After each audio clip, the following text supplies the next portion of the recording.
So luckily not on the podcast, but like that kind of thing. Mm-hmm.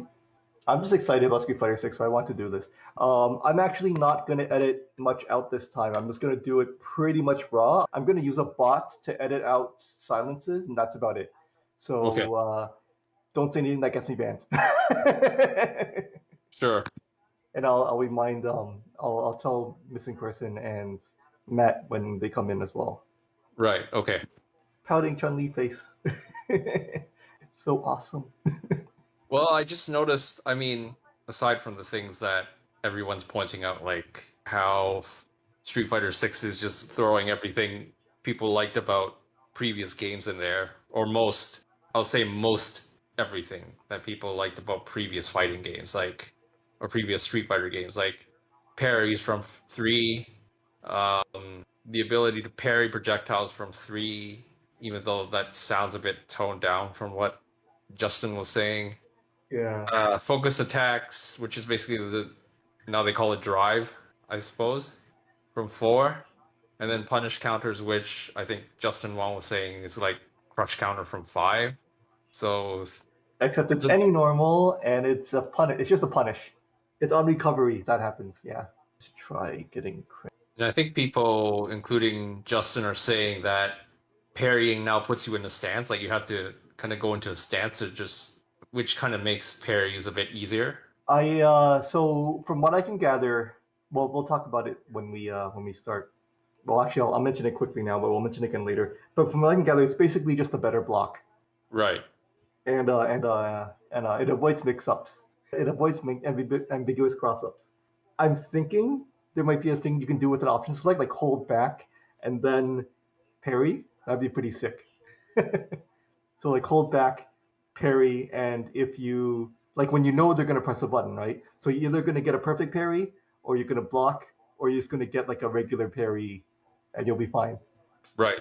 Because it's a button press now. Yeah, but there's a whiff now too. Yeah, so there's a whiff and it takes resources. I'm gonna be back. I'm gonna step away for a bit, and while we wait for Matt and Corey, if they don't show up in like 5 minutes, I'm gonna ping them again on chat.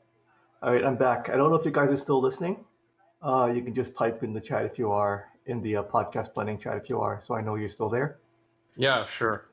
Can you? I mean, for me, I think it's Sorry? neither here or there, because I stopped caring about 5 a long time ago. So. Yeah, me too.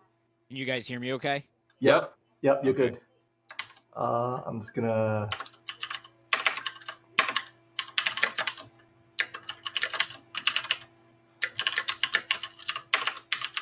Ping Corey and Matt.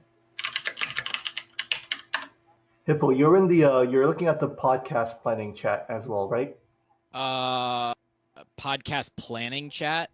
Hashtag the text chat. Oh yeah, I never interviewed him. Yeah, there's a subthread in this here called podcast planning. Like it's kind of lumped to things like events and fight invites and things like that. I don't know if you see it. The one with the Chun-Li pouty face. Yeah. That you're in the right thread. Yeah. Okay. Yay! What's up, guys? Hey, Matt. I think I'm gonna give another 5 or 10 minutes for Corey. Okay, I think we've waited long enough for Corey. He can just join us whenever. So I was saying before, this one, I'm gonna do minimal editing, unlike the other ones. So don't say anything that'll get me banned. All right, cool. Yep. All right. I was gonna briefly mention, Okay, so special, actually timely edition of Berry-ssential podcast. Actually not pre-recorded a year in advance. Today we have, as always, Dogberry. We have Weird Looking Hippo. Say hi. What's up? We have Matt, Safety Man or Danger Man, or you've changed your tag. What is it now? Safety or Danger? Just a safety man. Safety Man. And later on, we're expecting Missing Person to come in. I don't know when that's going to happen. We've waited for him enough. living up to his moniker. He'll come in just when we get to the part about Chun. Or guard cancels. There's so much in Street Fighter 6. I have been on such a roller coaster ride of optimism and pessimism since the release, or it's not the release, the initial announcement with the first trailer until now. I started off pessimistic because Capcom over the past 10 years has pretty much lost almost all of their goodwill in my mind. Like they have been trashed. So I started off very pessimistic. Yeah, Um, because you didn't like 5, did you? Even though you played a bit of it. Whereas I was just like, to be honest, I just heard a few initial things about 5 in its opening season, and I kind of saw how bad the launch turned out. but not even And just five, like Street Fighter Cross Tekken, MBCI, um, Ultimate Marvel 3. You didn't like Ultimate Marvel 3? I liked Vanilla Marvel 3, and then Ultimate Marvel 3, they really toned it down. Like, Really? Okay, that's Yeah. interesting. yeah, no, like it's a hot take. Like nobody else agrees with me, but I really like Vanilla. I did not like Ultimate at all. Sound like a Phoenix main. But she would have gotten weaker anyway, even if she didn't get nerfed. Sentinel got nerfed in the first month. That pissed me off too in Vanilla. I remember for me, because I want to say I really got into playing Street Fighter competitively around 2016, like mid 2016, and if my memory serves me, I believe that Street Fighter V was out at that time, and I had purchased a copy with like a gift card. Like I went to the store, bought a physical copy, but it was like right around that time that I started to play on Fightcade. So it was kind of like I got into Super Turbo around that time, and obviously I wanted to grind and get really good at ST. So I just really didn't bother with Street Fighter V. I knew how popular it was, but I just naturally being in love with Street Fighter 2. That's what I put my time into. So Oh, I think we have a missing person. He's no longer missing. In here. Yeah, I'll just briefly re-intro again with him. do do do do do do do. Bum bum bum bum bum bum bum bum bum bum. Because I know he is. I'm pretty sure he was not on a roller coaster ride. He's just been pretty pessimistic the entire time. So I do want to get his take on this as well. Who's Right. who's hosting Jeopardy now? I was just gonna say, did they find a permanent host for that yet? I have no idea, to be honest. I think the last time I watched it was like Ken Jennings, but I don't think he's permanent. They should just make him Yeah, because he was like the all-time champion, or has that been surpassed? I'm not sure if it was him or Brad Rutter. Right. I don't know if somebody surpassed him or not. I know, like, in recent times, it seems like more and more people have been getting just crazy streaks on there. Sorry, what are we talking about? But we were just brief segue into Jeopardy because I sang The theme. So jingle. I sang the jingle waiting for a missing person. I see. But yeah, what are your thoughts on what were your initial thoughts on or feelings about the initial trailer you had a few months ago, like the one with like Thick Ryu and Luke. I actually wasn't thinking too much because I was just kind of, again, like I said, I was neither here or there because after the initial 5 launch, and I heard about the debacle, and plus I heard about what they did to normal pokes, how stubby they were. Yeah. Right. And I'm a Street Fighter, I'm a Capcom fanboy, right? I play all the old school games, right? ST, Vampire Savior, Alpha 2. Hey, missing person's in here. Hello. Yes, he's here. Okay, so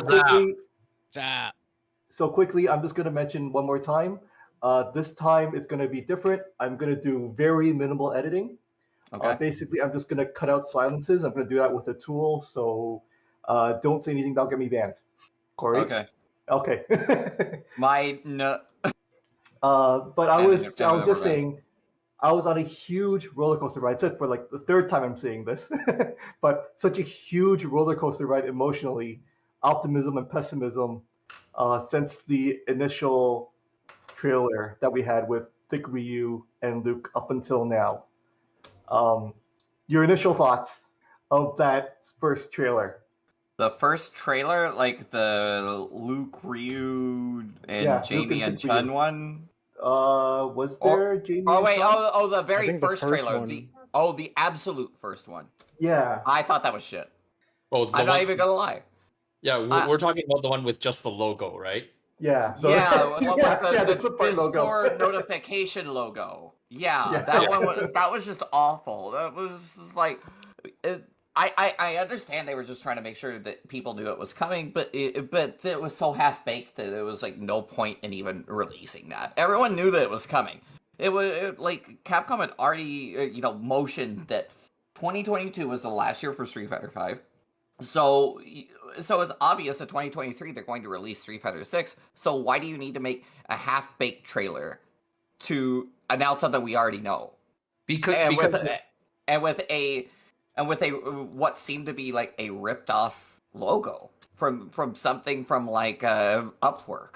So Right. it's funny that you mentioned the logo because me being a graphic designer, somebody on Instagram had posted like the new Street Fighter, and this is from months ago, but somebody had posted like the logo, and they were like critiquing it and complaining about it because it just didn't look like something you would expect from like a Street Fighter game where the logos are always very, very graphic and very loud. You know what I mean? It was just so simplified. Somebody What's a- found pretty much the entire logo with like slight modifications on like a free like clip art resource or like a template site or something like that. Exactly. Yeah, and that's what irked me. Like the minimalism, whatever. That's where things have went, and that's where you see everything going. Like you look at any iOS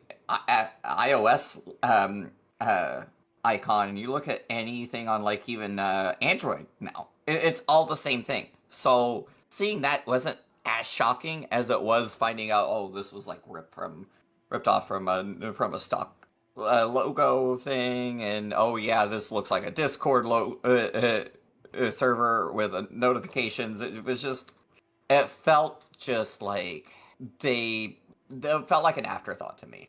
I was looking at this logo, and I thought it would like it doesn't look Street Fighter at all. It reminded me of like Def Jam Fight for New York.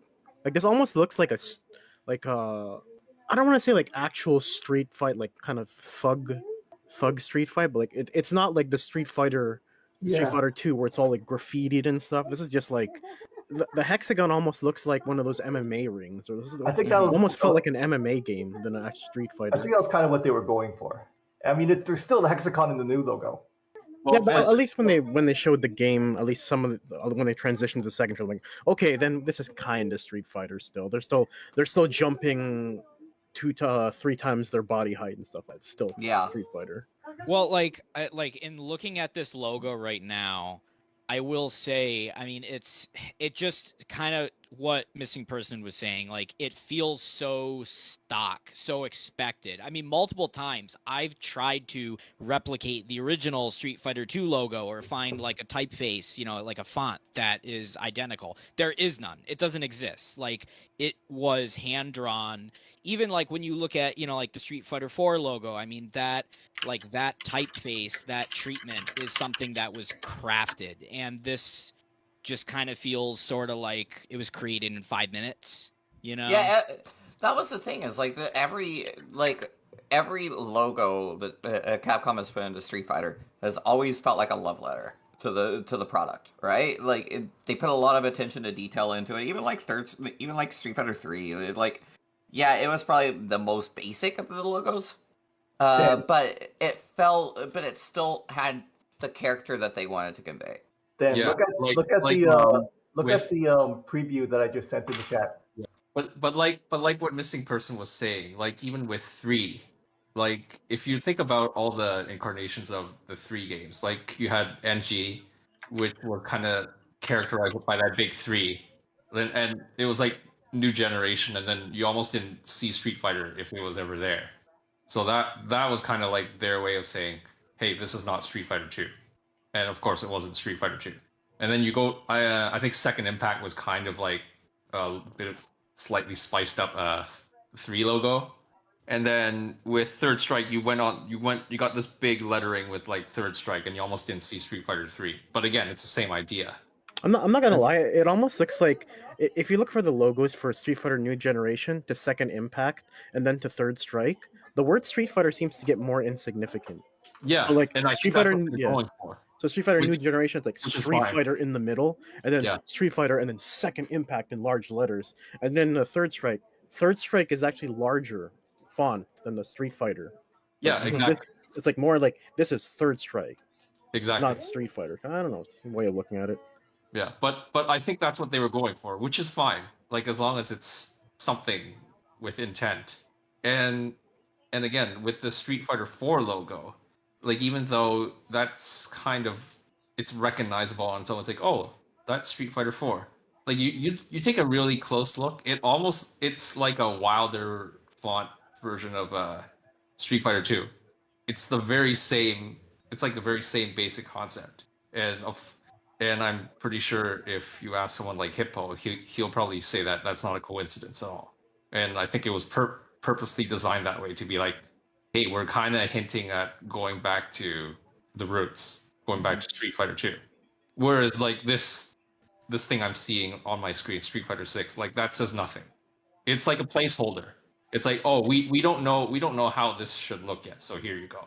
Well, maybe they're. Oh, sorry. Finish. I didn't mean to interrupt you. Yeah. And I was gonna go into like just this placeholder type logo. It's like, so as Missing Person was saying, like the people who knew about 5, they knew that it was going to be the end just from all the dev talk, like with the patches and with that last patch last year of like the V shift and things like that. So I'm assuming that it's in one of those like info dumps that people picked up on how the devs were saying that this is the end of 5, like this is the last season. Am I correct or am I wrong? They did say this is the last like round of 5. Right. Like okay. the development cycle for 5 is ending, and they released the final definitive update or definitive patch. So after this, they did like a small patch for like bug fixes and loot nerfs, but I think at this point Street Fighter 5 is gold and probably won't get touched ever again. Right. Okay. Okay. So yeah. So basically, it was like what Missing Person said. Like when this placeholder thing dropped, it's like, yeah, tell us something we don't know. And of course, this Street Fighter 6 generic patch thing doesn't give you very much. So the next big thing. Can I just comment on that before we go? So like, and this is going to sound like, conspiracy theory thing, but what if Capcom made an intentionally underwhelming logo so that they can shock factor us with the leaks, whether they're unintentional or intentional? Yeah, Everything. I don't know. Aren't you amazed by what you're seeing? I mean, you thought it was going to be a big disappointment, but now it's just like, here's just everything, and people are receiving it well, kind of thing. I don't know. Shock value is a huge thing nowadays. Sorry, go on.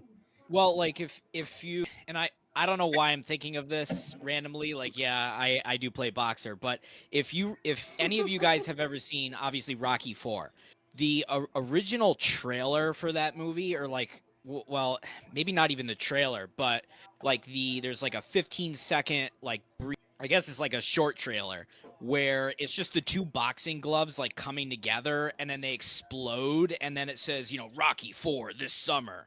Yeah, like, that was the opening to Rocky 4 even as well. Okay. Because like you see that at the opening before they like recap Rocky and Clubber. Right. And so, but I remember like I've seen, that as a trailer as well. And like that just like 15 seconds, or that image just says it all.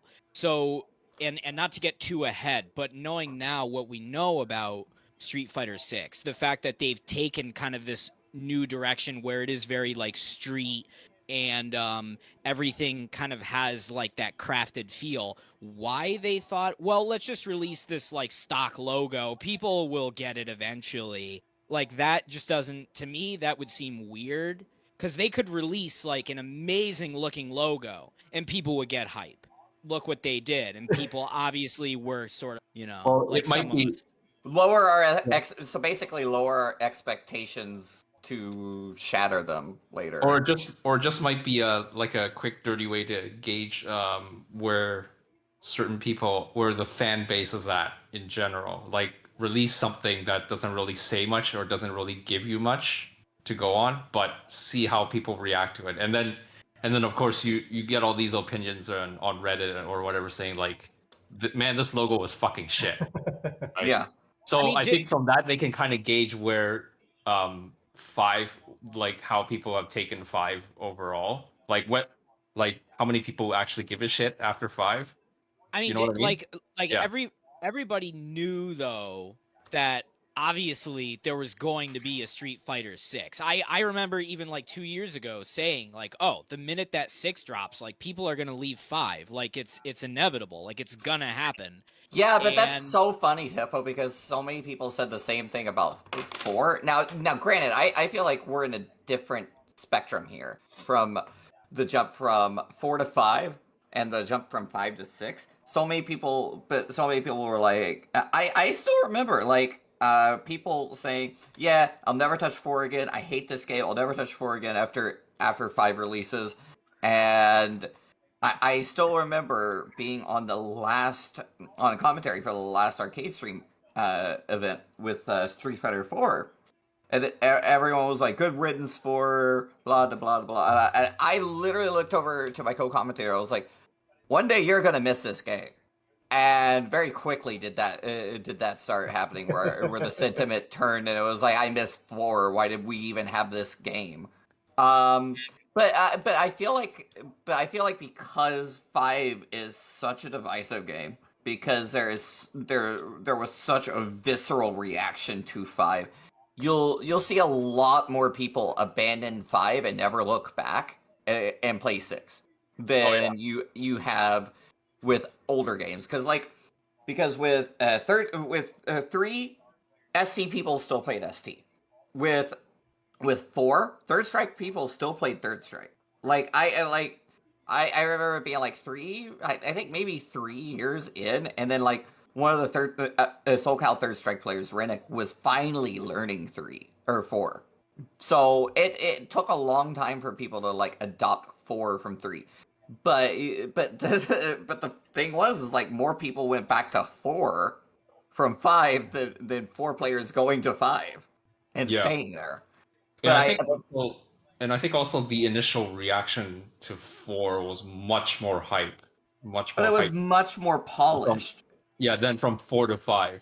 And they had a year to polish it within the arcades before we even got our hands on it at home. So they had a lot of time for it to be fully polished, minus the netcode. God forbid, never talk about the 4's netcode ever again.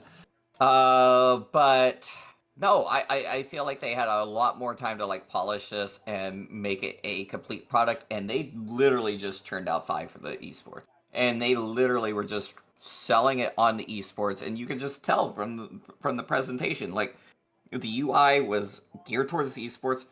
There was no real single player content that made people wow.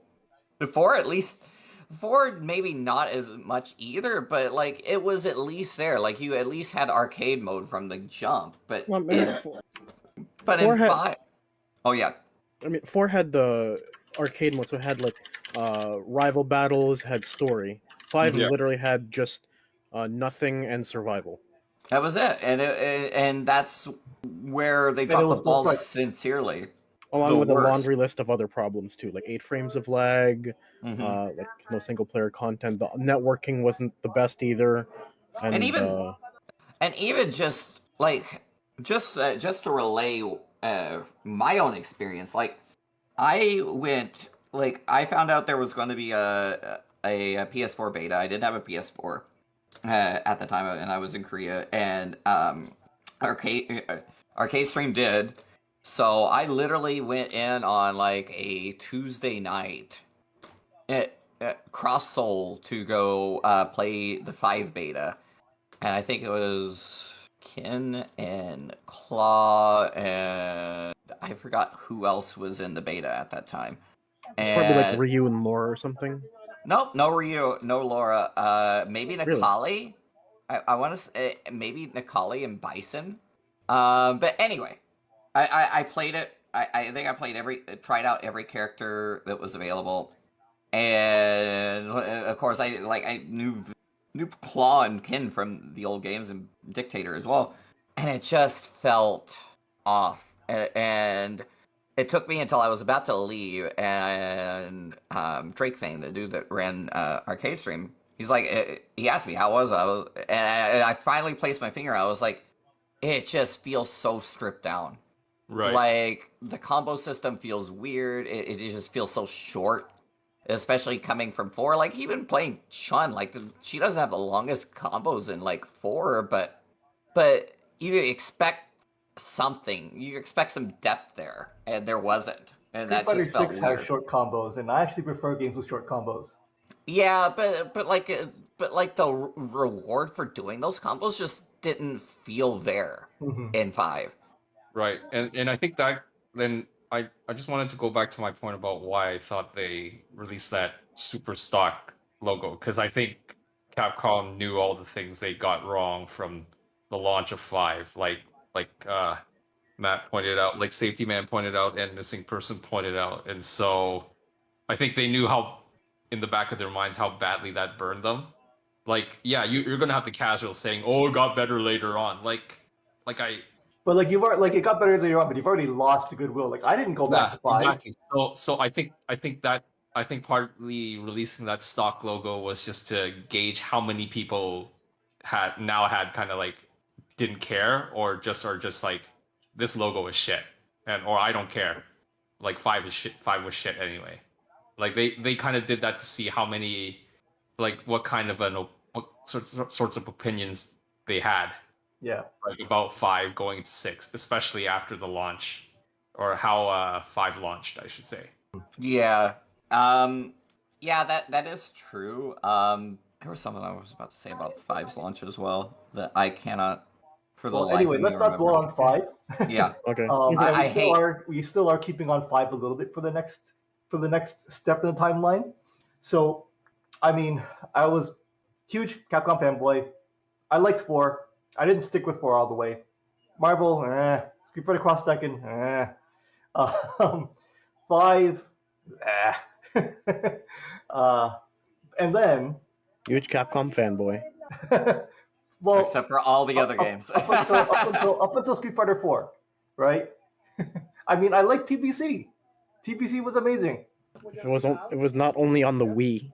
But I had a yeah. Wii and I played it and it was awesome.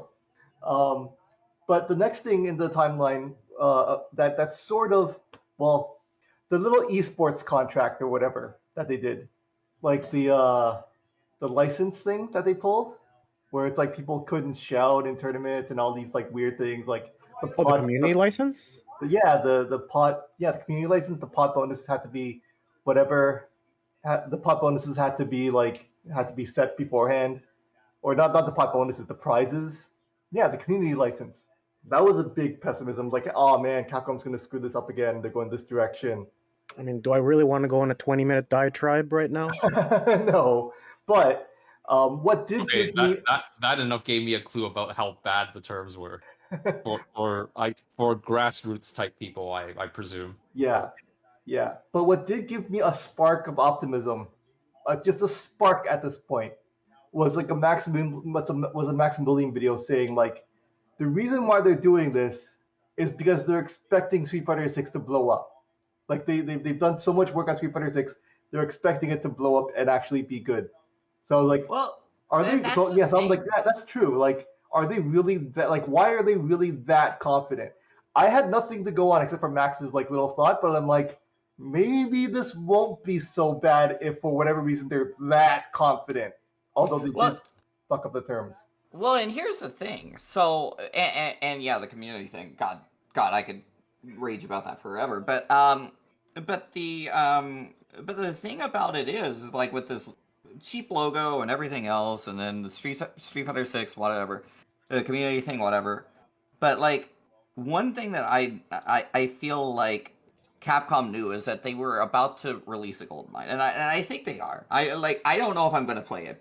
I'll just be straight up, but I think they're going to release a gold mine here. I think it's actually going to really be a good game. But you got to realize is that this has already been in development for at least 2 years. Is this the first they, time I'm they hearing were already optimism from Missing Person about Street Fighter 6? Yeah, but that's the thing is like, but like, it's been like at least 2 years since it's been in development, and I think it started in like 2019, I want to say, but they wound up actually scrapping a lot of it. Remember this, that they scrapped a lot of this because Ono was like had his like head buried into this like team based fighting for Street Fighter 6, and they sacked him. They sacked him and they scrapped that whole thing to refocus it. Well, So that kind of makes sense. I mean, Street Fighter being teams. We going into Marvel. it's not KOF. Yeah, I don't. that. Yeah. Yeah, And we don't need yeah. we don't need a Capcom KOF. If you want to do that, just make CVS3, please. Yeah, and that gave me another sort of spark of optimism because when fighting games went on this decline, like Capcom, everything Capcom went in decline around the MVCI, not the MVCI, the Marvel 3 era. Everything went to shit for Capcom, right? Mm-hmm. But everything bounced back except for fighting games. Yeah, because the other producers that were making gold mines were on like Resident Evil 3, or on Resident Evil Remake, or Resident Evil 6, or whatever. I don't know what number Resident Evil is, or Monster Hunter. All of these have like, they just went in these massively growth scenarios, and then you have Street Fighter 5 that tanked, literally tanked, and is barely making revenue. But they end up sinking this much into their esports program. And Street Fighter and MVCI tanked too. MVCI didn't barely even had a lifespan. I mean, that was mostly because of the Battle for the Stones tournament that wasn't handled very well. Mm-hmm. That and the game had a bunch of other problems like presentation, graphics, but yeah, like the team now, like you said, they sacked Ono. The team now is from the other divisions of Capcom. We're actually doing good. I believe that. Someone correct me if I'm wrong. Is the producer now from Monster Hunter? Yeah, Monster Hunter. And Monster Hunter is amazing. He's an amazing guy to lead this to the new fighting game division. Yep, and absolutely, and I feel like and that's the thing is like you get someone that's used to doing like battle style games like Monster Hunter. They can translate that into fighting game prowess, and you build a team around you that already knows how to work within fighting game systems and build mechanics from that. You have no problem. You really don't, and I think that was the right direction for this game. I definitely feel like they knew that they were on a gold mine. Maybe, even like maybe the like shit logo was just to like understate it so that when they show the gold mine, you're gonna be like, oh, this really is a gold mine, versus show this giant flashy logo that everyone's gonna love, and then they're just underwhelmed when they see the rest of the game. So aim low, avoid disappointment. Exactly. Yeah. Exactly. And sometimes you really got to do that. Like you understate what you're doing, and then you wow everybody. Under promise, over deliver. I knew I was right. No, I'm joking. So what's your where are you on the optimism pessimism scale at this point? Because from my point of view, you've been pessimistic all this time. Where are you now? Corey. Which point of the timeline are we at? Are we at the No. I mean right now, Corey. What's your this moment? I will say at the sacking Ono, maybe I was like 20% optimistic and 80% pessimistic. Like, because I didn't feel like Ono leaving was that good of a barometer for if the game's going to be good or not. But I mean today, right now. But I'm actually going through the progression. So like, when the first logo dropped, still about 20, or maybe even dropped to like 10% optimism, 90% pessimism. Today, looking at what we've seen so far, 70% optimism and 30% pessimism. Oh yeah. which is really big for Capcom. Like Yeah, after for me they threw too. the pooch on 5, like I loved 4. I could play 4 forever, but 5, like it just didn't stick with me, and then and then everything else that's happened made me like completely lose hope. But I think that they may have a gold mine here. I think this could be like one of the if not the best fighting game, it could be like high up there and like the best fighting games of the last decade. So Yeah, no, it's it's really looking great. I mean, the past couple of weeks, the not E3, the summer game, was it festival? Yeah, Summer Games Summer Game Festival. Fest 2022. I Uh, think that's the official title. yeah, all the stuff that came out. Oh man, the Capcom tweets. Well, There's so, I'm just gonna throw my 2 cents out there. I would say cautious optimism for me. I I was mean, cautious. I and this was is coming from someone who didn't care about 5 at all because of just me being out of the pretty much out of the fighting game news or fighting game scene for so long, aside from like a couple retro things here and there. I was cautious optimism when I found out the team lead was the Monster Hunter guy, and they were confident enough to like release that esports community license. I was at that point cautiously optimistic, but at the same time, like Capcom is kind of still incompetent, so that was another like the fact that they put those stupid terms. I was like, oh no, they're gonna bomb this in Street Fighter 6. But now that this stuff has come out, um, the game actually seems like it's designed right. And I feel like Street Fighter Five is just them appeasing Twitter, right? Like, oh, invincible uppercuts suck. Okay, let's take out invincible uppercuts. Like Twitter scrubs are designing the game rather than them making a conscious decision, Right. or them just throwing mechanics in there just for the sake of throwing mechanics in there. Yeah. Whereas one feature in Street Fighter 6 that really like made me realize how much thought that they put into actually designing mechanics was how chipped works. That was surprising to me, right? Do you want to briefly run that by now or like Yeah, I'm just gonna yeah. So how chip works is that your drive gauge is now basically also a guard gauge. So whenever you block, it reduces, plus all the ways to spend it and all that crap. And if you take chip damage, it also reduces your guard gauge or your whatever. I thought if So you block, it increases your guard gauge or your only drive if you're in gauge. burnout. Only if you're in burnout. If you're in burnout, it increases your guard gauge if you block. But if you have Okay. if you have drive gauge, it reduces. 'Cause I remember seeing a video where if you attack and your attack is blocked, you lose some.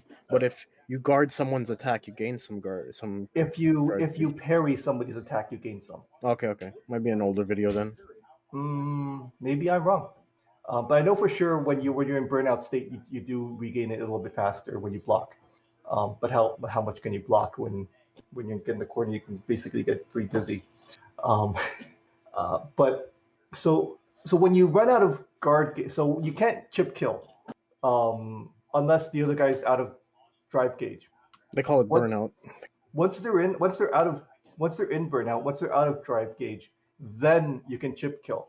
Not with super, just any specials like old Street Fighter games.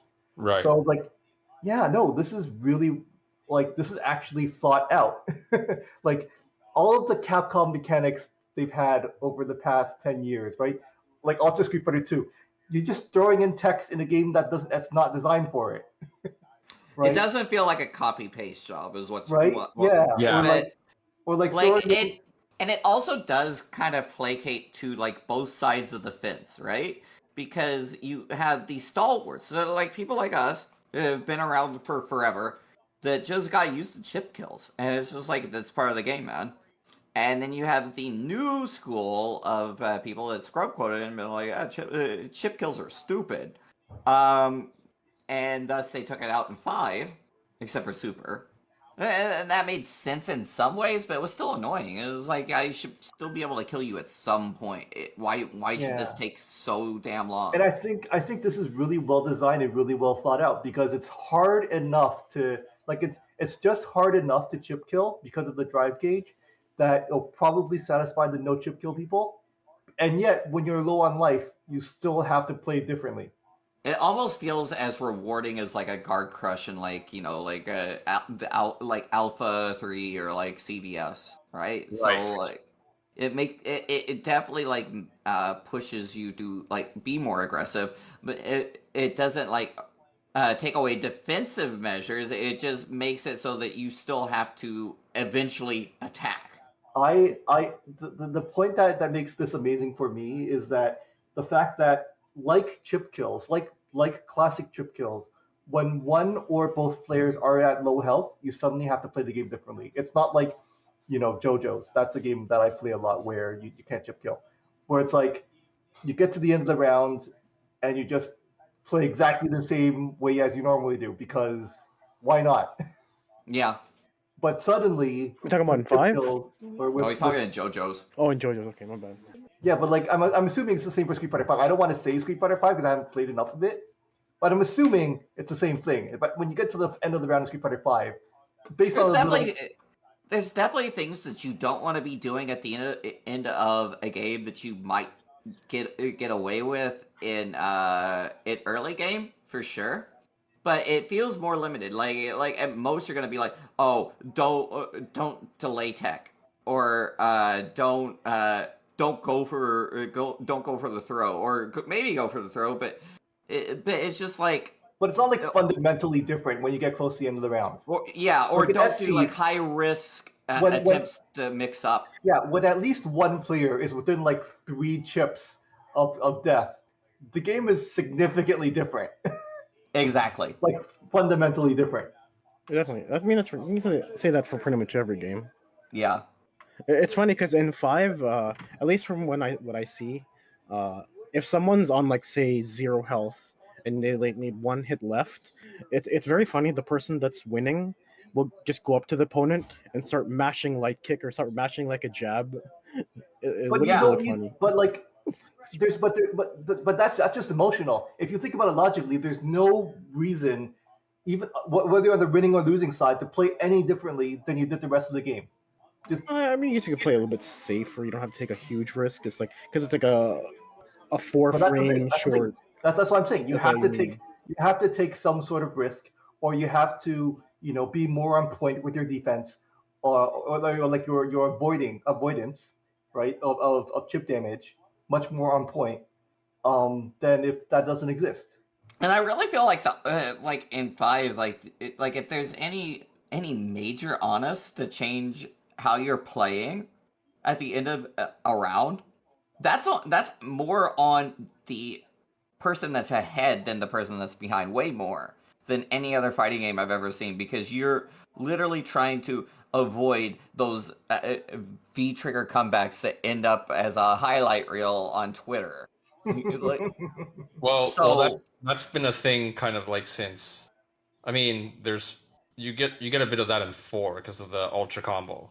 yeah, but that's not. But it's not the biggest deterrent because with 4 there was so much more that the aggressor and the person that's ahead could do to like make sure to close out the round, but also like mitigate their risks. Because you could still like as long as you know what options they have to like get the ultra out, you're gonna avoid those, yes, but like you can still be aggressive. You can still like you can OS things. You can like make it, if you throw something out, you can make it safe by FADC backdash. So like I mean, there was just so much that the aggressor could do to stay safe.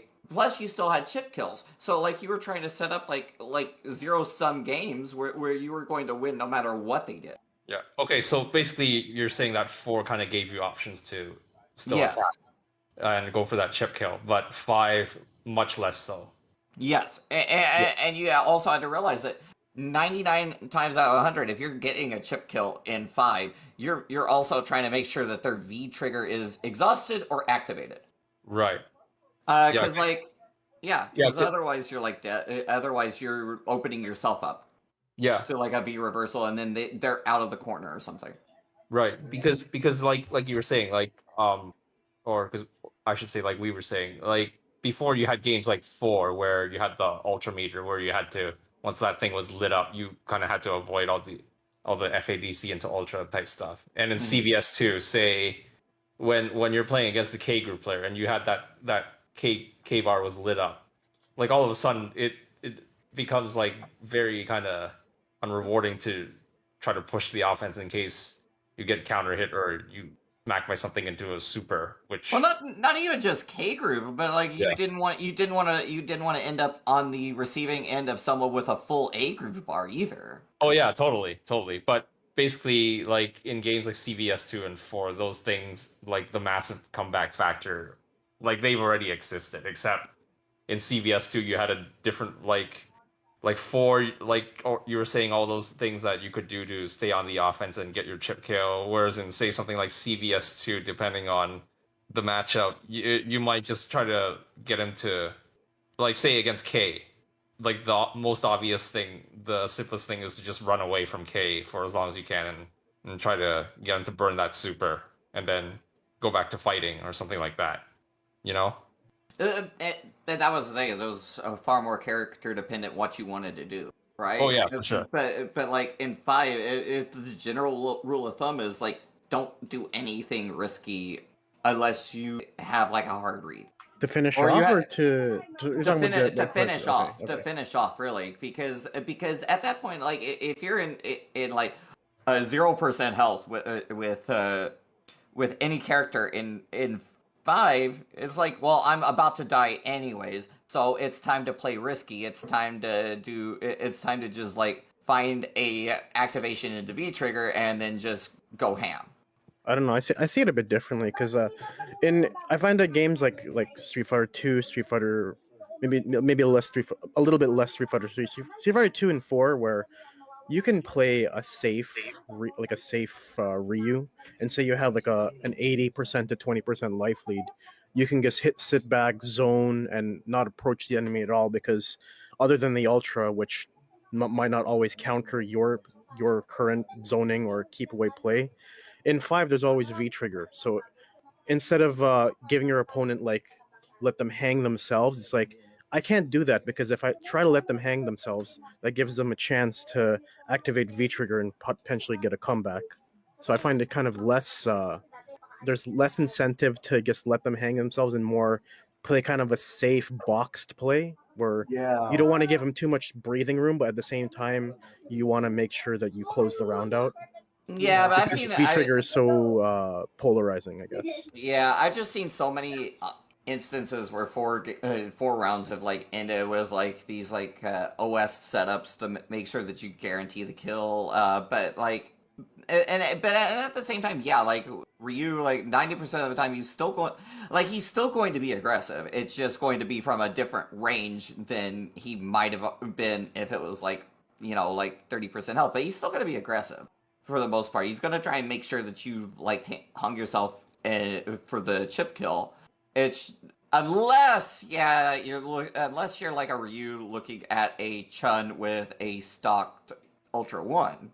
Like when would you ever start chucking fireballs with her stocked? So like there are some differences, and there are some instances where like you don't want to be like overly aggressive, but I do feel like there's still more of an aggressive nature, and there's far more opportunities to use bigger buttons. Whereas in 5, you kind of just wanted to like finish them off with like lighter buttons, make sure that you're not like giving them a chance to like V reversal out or really like have something to punish later. I could see that, because in 5 it's like say you're playing against I guess the most common one is Zeku. So once Zeku is like down, though, you should go to young Zeku, and or even the characters like the ones that have sweep. Where it's like, you know, sweep V trigger is coming, so you're gonna be neutral jumping, expecting the sweep, kind of waiting for that punish. I guess you can say it's kind of you do adjust your play. It's like it's for different games you look for different things. Like if you're low on life in 4 compared to being low on life in 5. In 5 you're looking for a V trigger activation. In 4 you're looking for some kind of maybe more, how do I get in? So they might take a risk with an FADC, or they might do something, maybe try to press with a heavy button, because in 4 it's just, I find that you can kind of play like a footsie game where it's like wait for a button and then immediately whiff punish it, and that's it. Or in 5, it's like I can do that, but I also have to worry about sweep V trigger or heavy button V trigger. Well, I mean, Activate. that kind of, to be fair, that kind of applies in a lot of games too. Like say in 3, right? Like if you're gonna go Oki someone as they get up when the guy getting Oki'd is no life, well, you do kind of have to keep in mind that he has parry at any moment.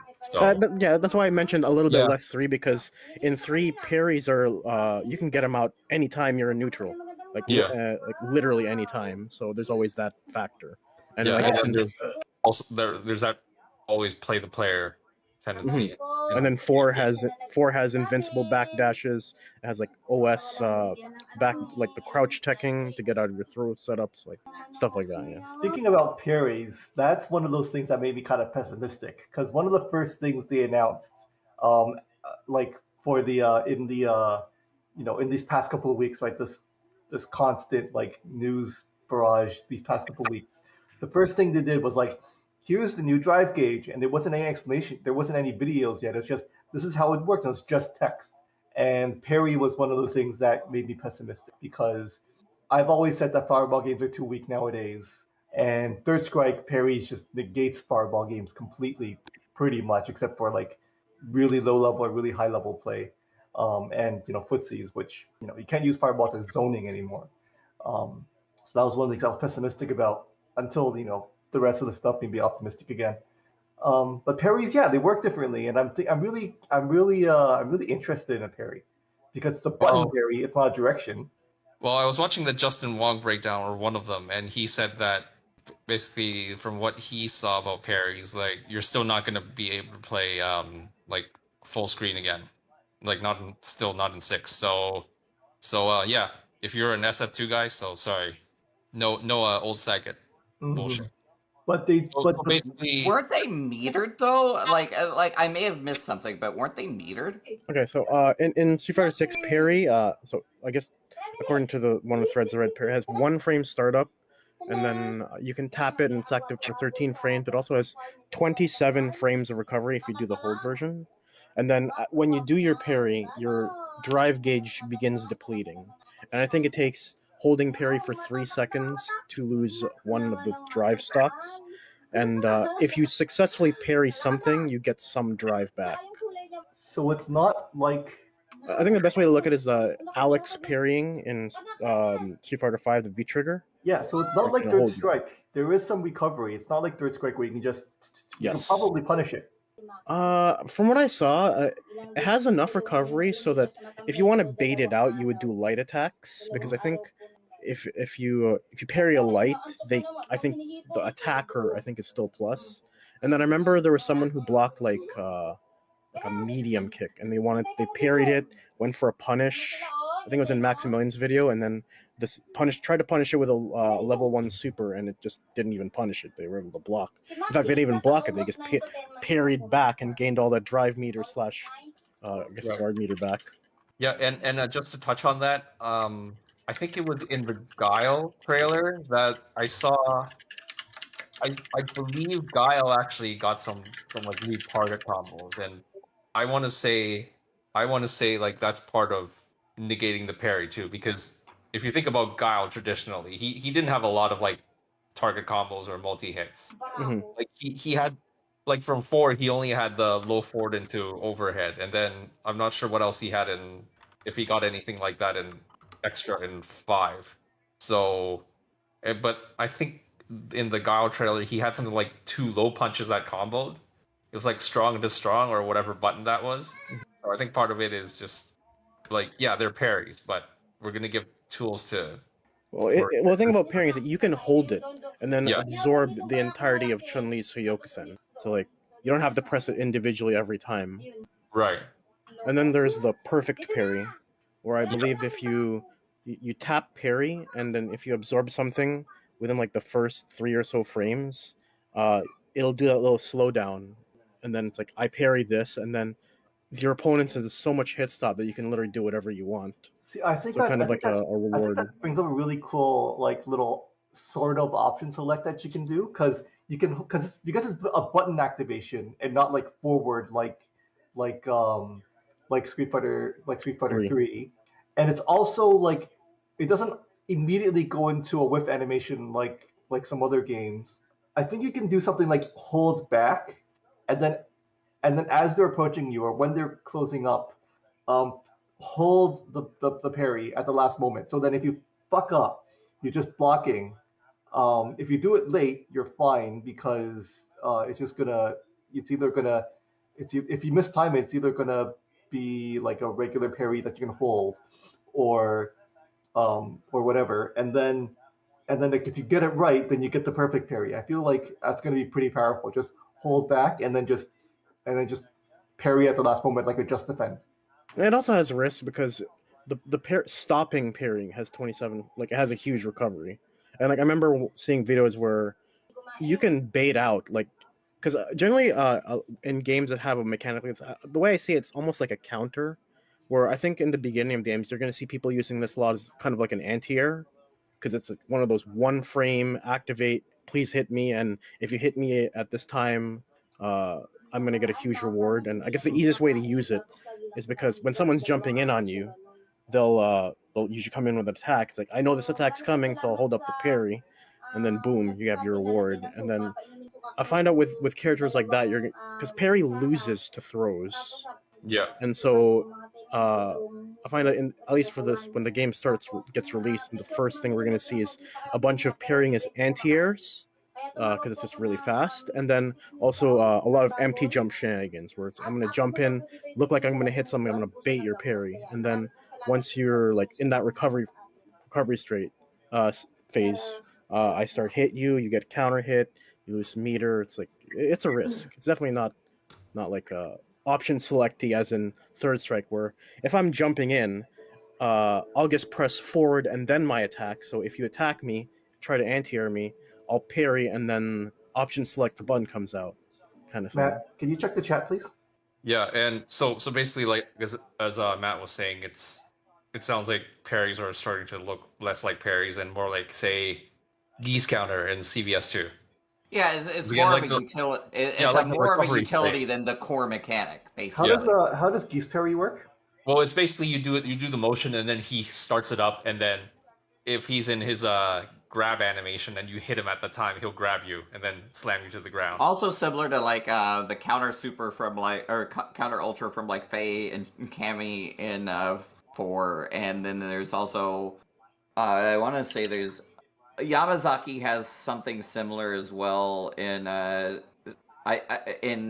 I don't know if he does in CS2. I've never played Yamazaki there, but I mean there's stuff that's available for that elsewhere, and I don't mind those because like it does have a little bit of an element of a guess on both sides.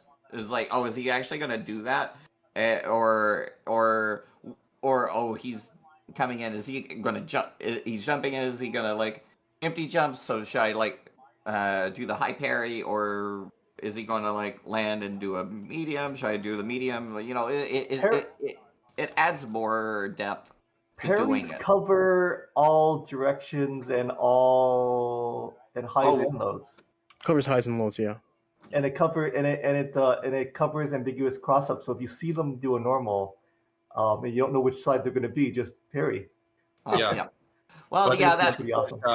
But like Matt pointed out, I think he was saying like how if you release it, there's like 20-some frames of recovery, Mm-hmm.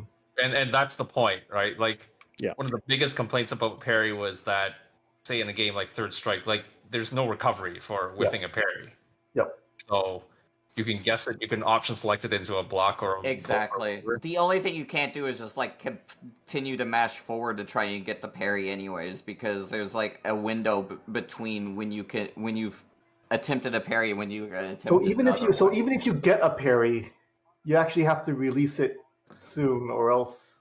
Okay. Well, yeah. If you parry a light, you're not punishing him. If you parry a medium, you're probably going to be plus. And if you parry a heavy, maybe you have a chance to do like a small jab punish. But are you There's ever going to be definitely- minus if you parry something?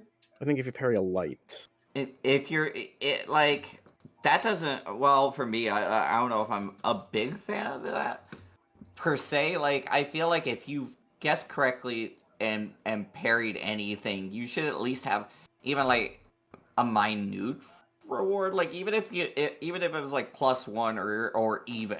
How many frames is the parry active again if you tap it? 13. Okay, that's a. And you can hold it too to make it long. You can hold it for as long as you want, but remember your drive gauge can get depleted. Okay. Well, see, what Missing Person was saying about how he thought like if you parried a light, you should be able to even punish him or something. I think that. No, I I think don't. that's I, probably I the don't point. necessarily think that you should be able to punish a light. I feel like that's silly. Right. Too, but I feel like you should at least be even or +1. I feel like if you've managed to like realize that a jab was coming and you parry it, their turn's over. But if you That's Well, how it feels like it should be. That's if you perfect parry. Okay. if you whiff a parry, the recovery is longer than if you actually land a parry, right? Huge. It's 27 frames. So it's almost I guess almost half a second. If you whiff a parry, Yeah. So like if they but bait it's your shorter parry, if they do hit you. It's shorter.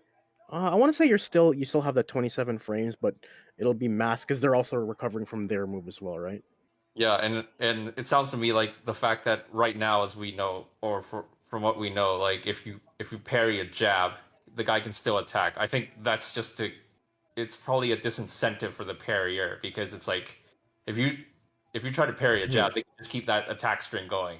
Well, they can also keep that extraction going, and then I can or go into a mix-up. I can hold the parry, and you're just gonna feed me drive gauge. Thank you very much. Right. So either keep the attack string going or set up a mix-up or whatever. So Yeah, set up like Yeah, a so throw bait or that's a something. mix-up whether you should hold the parry or not. yeah. You could say Or that, yeah. if That they is jab true. and stopped and you're recovering. It's not an awful thought to have. Like I think yeah, that makes a little more sense. Like as far as like jabs goes, like, oh, are you gonna keep trying to block string me? All right, yeah, but yeah, I guess if you know that they're gonna stop short and you have the timing to like perfect parry them, yeah, then their turn's over, right? So I feel like that's a fair trade. No, if you perfect parry someone, they're screwed because I think it gives you, I want to say like almost a full second of hit stop, no matter what it is. It could be a light, medium, or heavy. But if you perfect parry something that they're attacking you, you literally get to do whatever you want. Oh, perfect parry! What a Perfect name! parry. I can imagine like the commentators having field days with this. Ha! He got PB'd. got Nice. And I think perfect parry also the follow attack after makes you get a lot of drive gauge because you'll get it because it's going to be a counter punish too, right? You guys know what the counter punish mechanic? Yeah. So Yeah. people were saying this would encourage footsies, which is something that's been sorely missing in lots of games. So there are two types of counter hits, right? So there's a counter hit where they're in startup, and that's just like a normal counter hit. And then if you counter hit them on recovery, it's like a huge So recovery. it's essentially like rewarding a whiff punish. Yeah. It's not just with punish; it's every punish. So if you're like minus 14 on sweep, and you punish that, that's still a counter punish. Oh, so not just like not just like whiff punish, but also like high block stun punishes. Just punish in general, whether Just it's hitting block them on punish the or whiff recovery, punish. basically. Like, it gives more options. I feel like because like certain characters in 4, like they had like one big punish for like a high recovery item. Like for Chun, like if some characters in the cast swept her, it was like, oh, super or ultra. Some of them it was only super. Some of them she didn't have really a punish. So yeah, like adding that kind of flair gives a little more playability. The and really it good gives thing that I like about that is that it de-emphasizes the importance of combo punishes because it also does double damage when you do a punish counter. Well, it's only for one hit, I think. Yeah, but like the fact that you could just play footsies and just because all of your normals are doing double damage, and Street Fighter 6 so far is looking like a pretty high damage game. Not ST levels of high damage, but pretty high damage. more like a KOF high damage, I'm guessing. It looks like it's more high damage than KOF actually. Jesus. I mean, I thought 5 was pretty high damage as well. At least when V-Trigger was in play. No, not. But not I mean like single hits. Oh, okay, I guess neutral. Yeah. Yeah, like actual straight hits do not deal that much damage. And like you really need to have like at least some sort of like elongated combo to really do high damage. I mean, granted, it was very easy to do high damage combos depending on the character, but like straight hits didn't mean that much. Like in my the game. strength is footsies, so I Yeah. can play to my strength and just whiff punish people all day, and that will do a decent chunk of damage because everything is double. That if I just keep whiff punishing, so Yeah, I'm excited about that. and I want to say, like, with that, I think people might just start finding things as they play. So you could turn counter punishes into counter punish combos, I guess. If Oh, there will definitely be counter punish Yeah. combos. Yeah. Like I don't see that not happening. like, because I want to say, like, because my background is from SF2, and you got different when you play a game like that. Like, if you found whiff punishes, like, you got different rewards out of them. Like, or usually you got certain tactical benefits from them. Like if you think of the good old whiff punish a fireball, like with Ryu, like red fireball, right?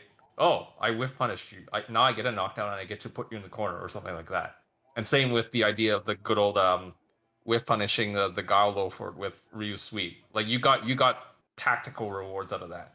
I don't know if they're gonna change that because, again, the game is not released yet. But maybe if they decide to give you like a knockdown or something like that, I mean, I'd be down for that too. Like added damage, or some kind of like a knockdown or juggle or whatever. Yeah. Speaking of the corner, I think corner is massive in this game. More important than like any game I've ever seen. Oh my gosh. It's because like I guess in even old Street Fighter 2, if I could block everything, I'm in a pretty good place. I Right? always say positioning and movement is king. Like what always separates, so like tech combos, all that stuff. Sure, it'll give you an advantage over the people approximately the same level as you. It'll give you like a marginal improvement in skill. But if you want to make those big jumps in games, it's always going to be about movement and footsies and spacing and positioning. Like those things is what separates the huge skill gaps. And with how Street Fighter 6 is really punishing in the corner, I think it really emphasizes that. Like, stay out of the freaking corner Oh, for and sure. move. Learn how to move. So Well- you guys know about the. Oh, sorry. Go ahead. Well, I think the 5 also kind of like emphasized not being in the corner as well, because like the corner is like the worst spot in 5 because literally everything just becomes infinitely easier. Like a shimmy becomes infinitely easier. The only thing that becomes a little more tricky Yeah. is like left right mix ups because if your character relies on those and like then you lose that by being in the corner because you never want them to leave. But Right. even still, they have Matt- everybody had very oppressive mix-ups for the corner too. So you don't want to be in the corner in 5 either. As Matt Yeah, said, no, you but- never want to be in the corner. Yeah. No, In but any fighting yeah, game. but But I it's feel never been this bad. not this bad. Yeah, because like Yeah, well, Matt, perfect what were you saying defense. about the corner? Okay, so in you know Drive in 6? okay, so in 6 they have I think it's called Drive Impact. Yep. Yeah. Do you guys know what the mechanic It's does? basically a focus attack for like Yeah. 3 hits or something, right? Or 3 bars or Yeah. something. Or 2 bars. I think it's 1 bar actually. Oh, okay. I think my 1 bar, and you can block string. You can do like a cancel it from a normal. But basically, what this attack does is that it blows by all your attacks, and then it like hits you, and you get pushed back a large distance. If you are in the corner, it will count as a guard crush or a crush, where you're gonna splat against the wall, and they can combo you. So this is like so Drive Impact is think of it as Ryu fully charging his focus attack, being like kind of unblockable-ish. So there are counters to this, so it's very very slow. So I think I saw a video of Maximilian. The guy started up their Drive Impact, crouching medium kick, which got absorbed, and after all that time was able to block and recover before being forced to block that drive. And But did they release it at the wrong time though? no, there's no releasing it. Drive Impact is just like a 30 frame slow move. Okay. But the thing is, if you block it while you're in the corner, you're gonna hit the wall and be in a crush state where they can combo you. A bit scaled damage as well, but it's just the fact that they can literally break your guard and attack you. And what's even worse is if you're in burnout state, You get stunned it's a if dizzy. you yeah. You know what that makes me think of that Capcom was trying to do Mhm. with that mechanic? Mhm. Draw the Tekken fans away. Because Tekken fans away? yeah, draw the Tekken fans to SF6 because Yeah, because the wall splats. that base like the moment you said that, I just thought wall splat in Tekken. That's Yeah. exactly what I thought too. So I'm not surprised. And there are like I was seeing some cheap do like a block string. So if your opponent's in the corner, you do a block string into that drive impact, and the only way for them to get out of it is like EX Shoryuken, or if they have drive, try to parry it, but it can be overwhelming, at least in the beginning. I'm assuming because Guaranteed you don't that want to people you don't will want to figure it block out an soon. attack with your back against the wall. And given the fact that you start every round with a full drive gauge, that means like you also start every round. It's going to be very different. You start every round with essentially 3 EX moves, because EX moves take I think 2 drive meters. So And you can see, and you're starting with that meter. yeah, you're starting it. So every round you start with EX. The only thing that you don't have at the start is like super. Yeah, your super it carries over, but I think you start with 0. Yeah, Which but is remember the fact that A3 Alpha 3 starts you off with like full super meters. So I don't think like a full drive in say SF6 would be that big a deal, since again like Yeah. No, but I feel like I Round feel one, like it's breathing damage. less problematic than full super in Alpha 3 because we're talking about super meter at 0 and then like your drive gauge being full, like you're doing like some EX moves, sure, and you have access to like your core system mechanics from the start, but you're not like able to just like walk up and do a super or a level level 1 super into a level 2 super. Like you're not doing like some crazy like Street Fighter EX2 shit from the jump.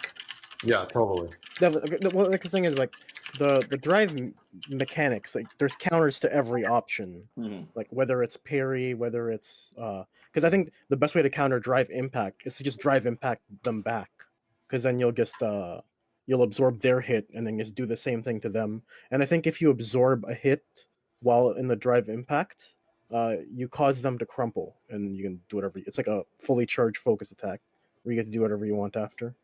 And then even as you use EXs, you're putting yourself closer to burnout as well.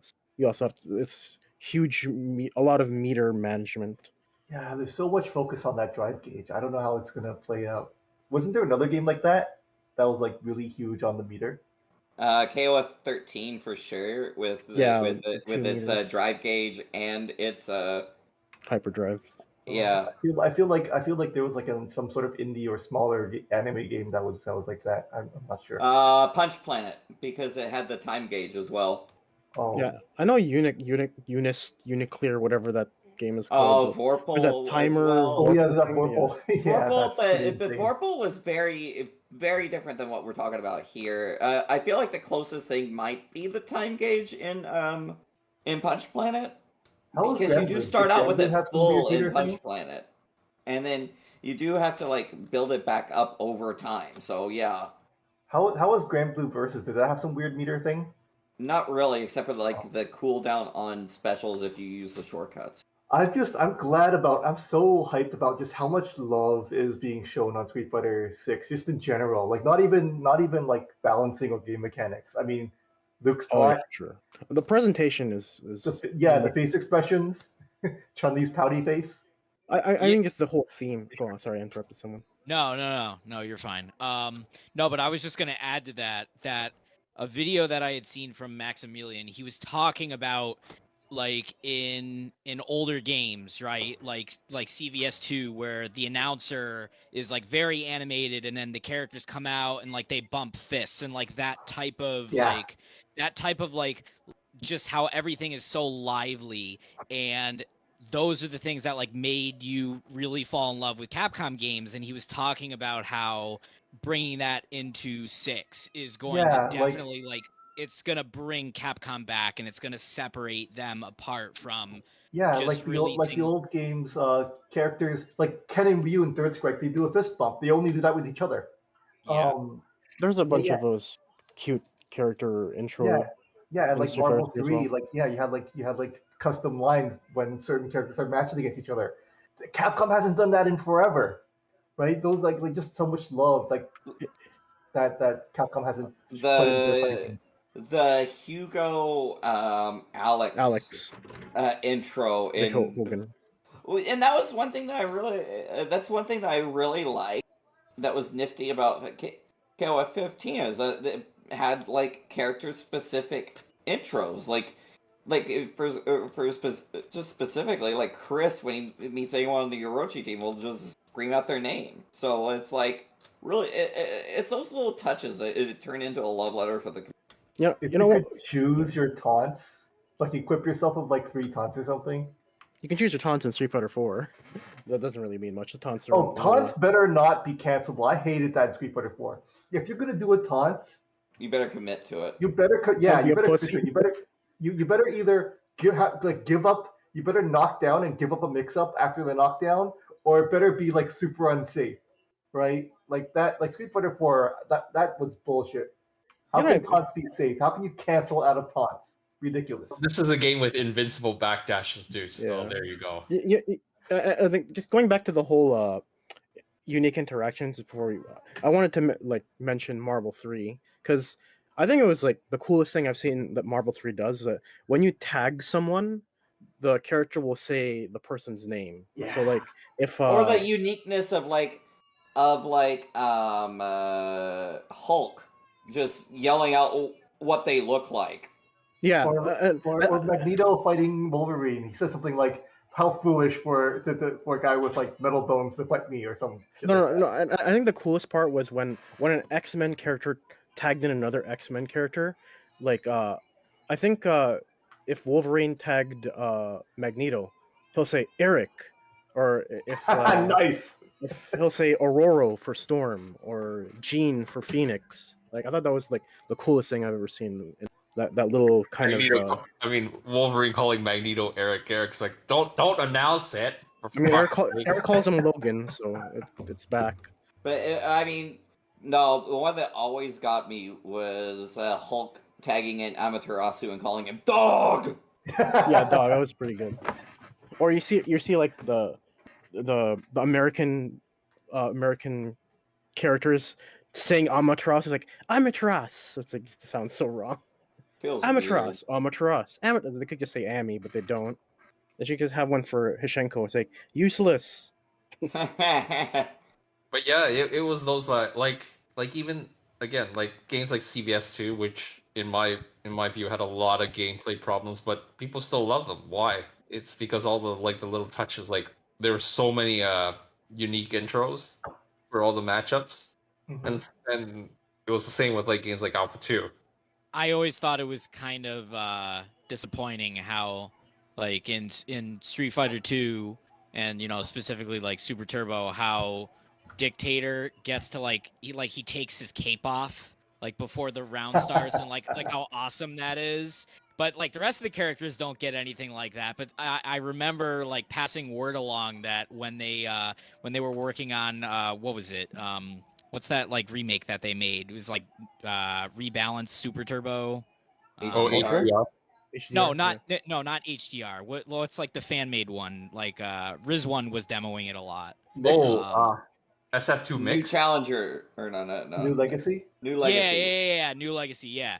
I told them I was like Riz, you got to pass it along. Like Dictator should like always take his cape off. Like even if you're playing him, right? You should like work that into the code somehow. Just because like those little touches just make a game so fun.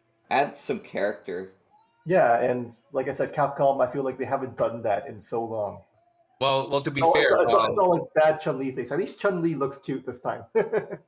I love the SF2 one. It's a little harder to add that into SF2, just I think because of the way the hardware works with the software, because it's like why they can't add new moves to characters in New Legacy, because they'd have to add say a whole other memory block for, say, Cammy to get a new move.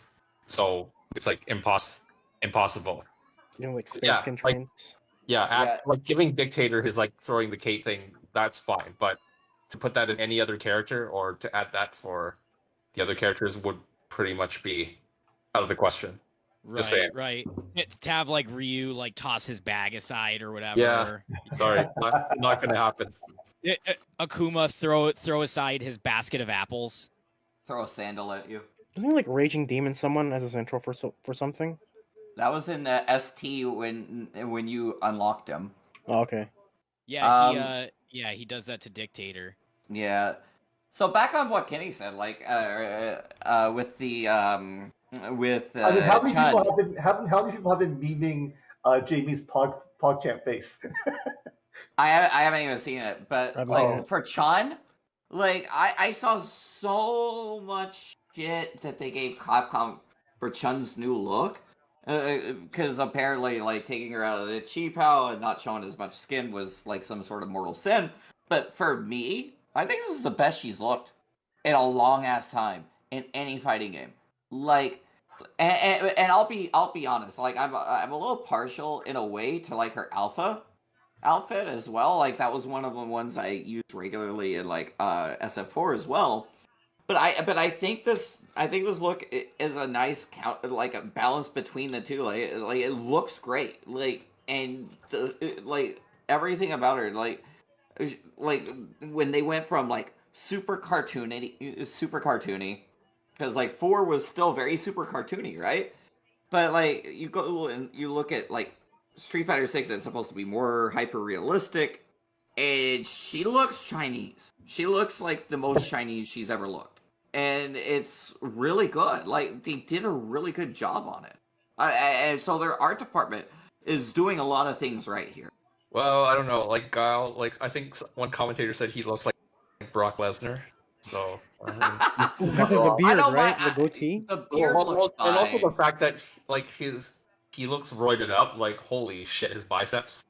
But it's been a long ass time since Street Fighter V, basically in this game. So it's like, okay, that makes sense, right?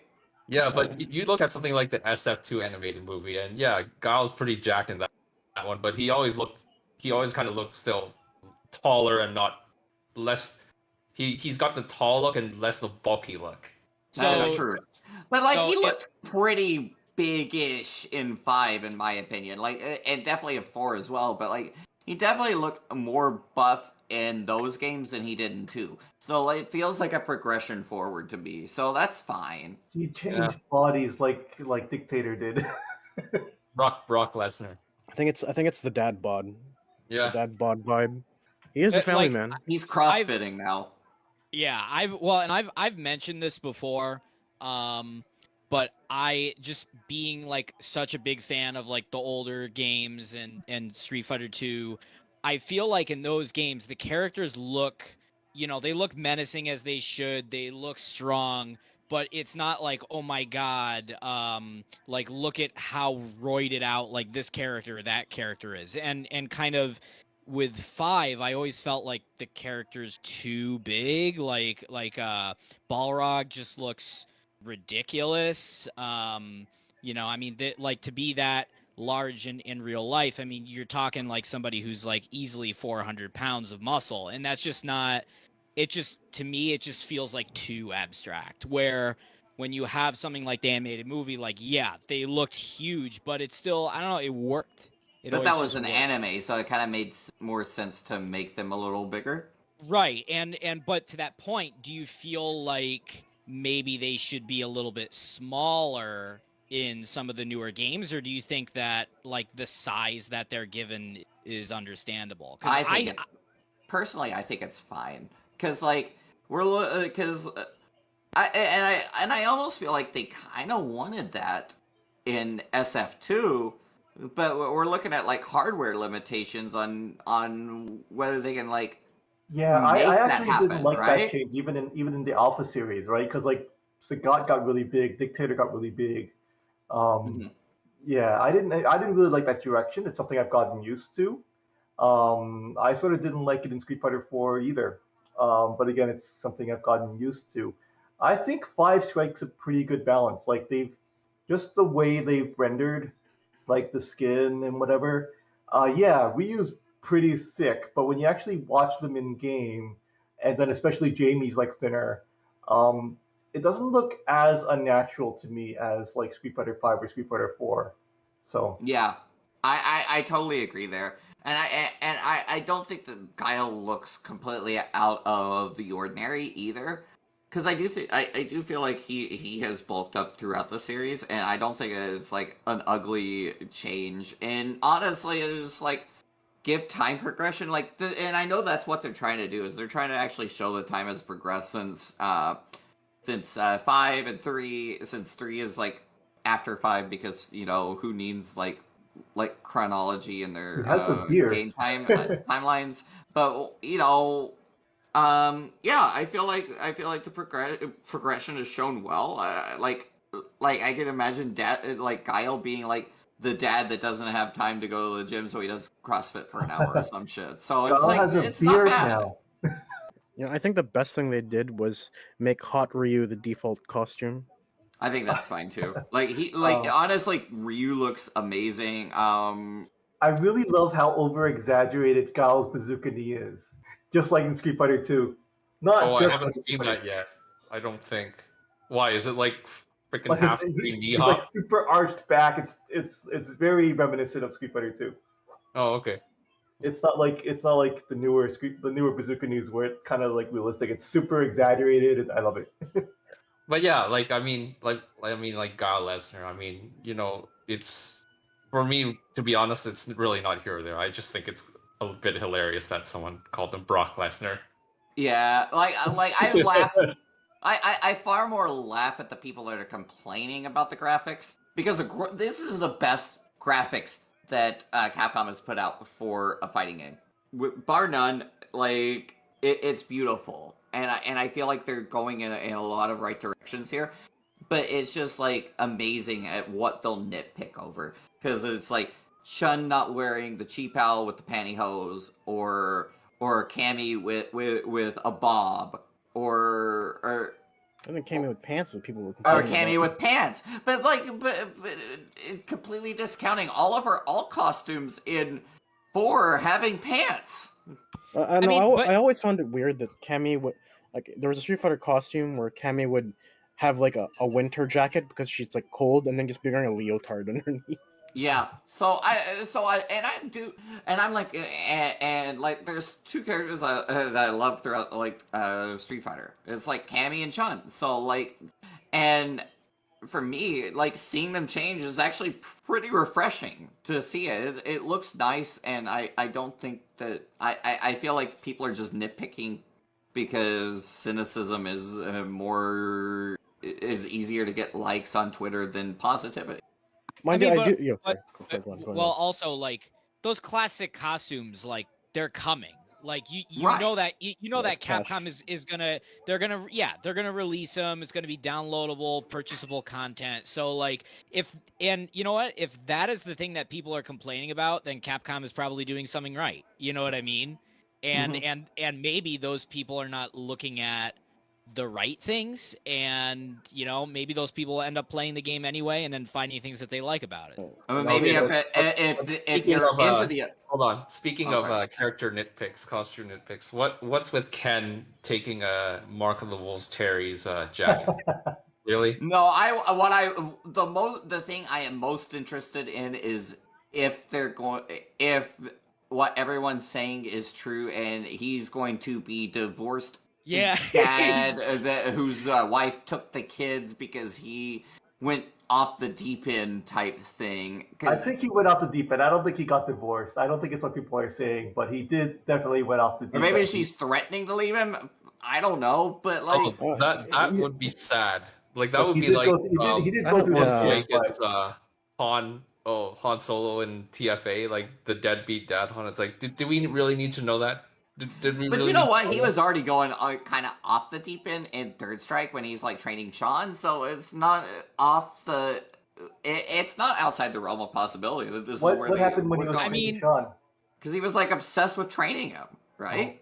even like at the end of SF2, like you could tell like right after they get married, right? And I mean in Super Turbo, I think the end animation is slightly different. So in the other ones, he just gets married and yay. But then like in ST, you can see him like being carried away, and he has this very like scared look on his face. He's like, "Oh my god, what have I done?" As he's being like dragged through the mall, and Eliza is just like shopping and grabbing this and grabbing that, and so Because he has to hang on to all those presents in that ending shot. It's like, oh my god. You're pussy Yeah. whip now, man.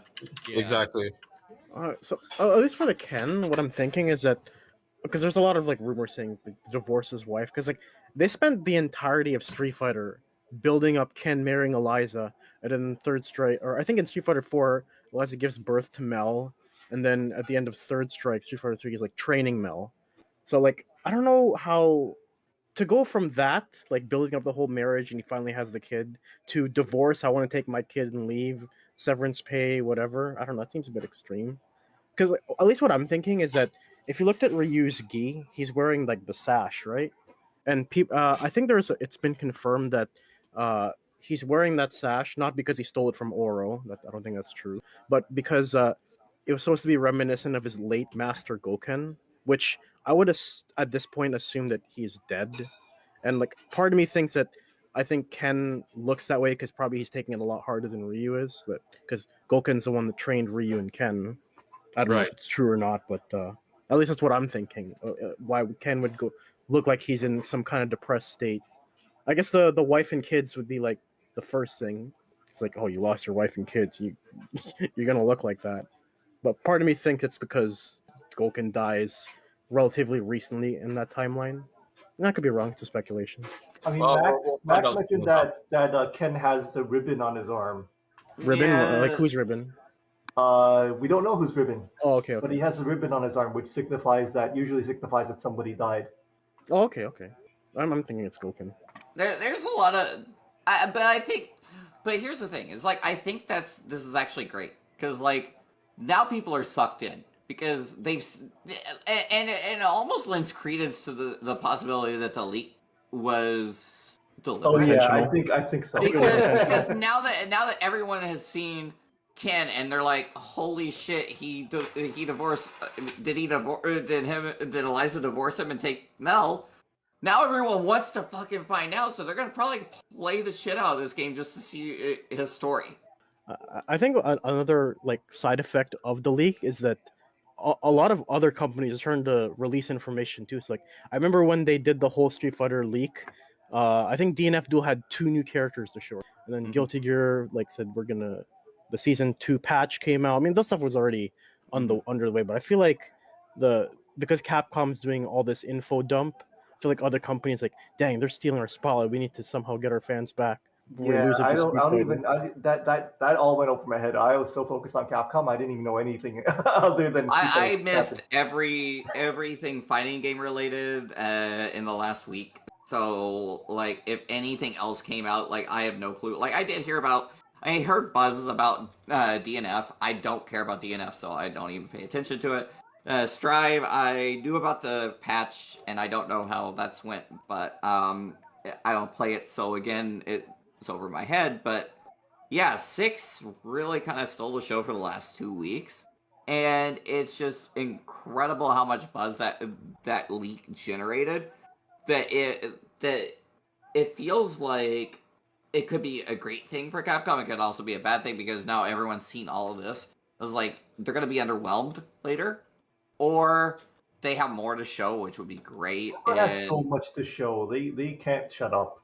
But one thing that really impressed me in the leaks was DJs coming back, and all I can hope is that they don't screw up. They fucked them up so bad in 4. And I just don't want to see that happen again because he is a fun character. Like, regardless of whether he's just like another Guile, like, he was fun. And I enjoyed DJ in ST. I tried to enjoy him in 4, but then you lose too much, and it's like I'll play a different.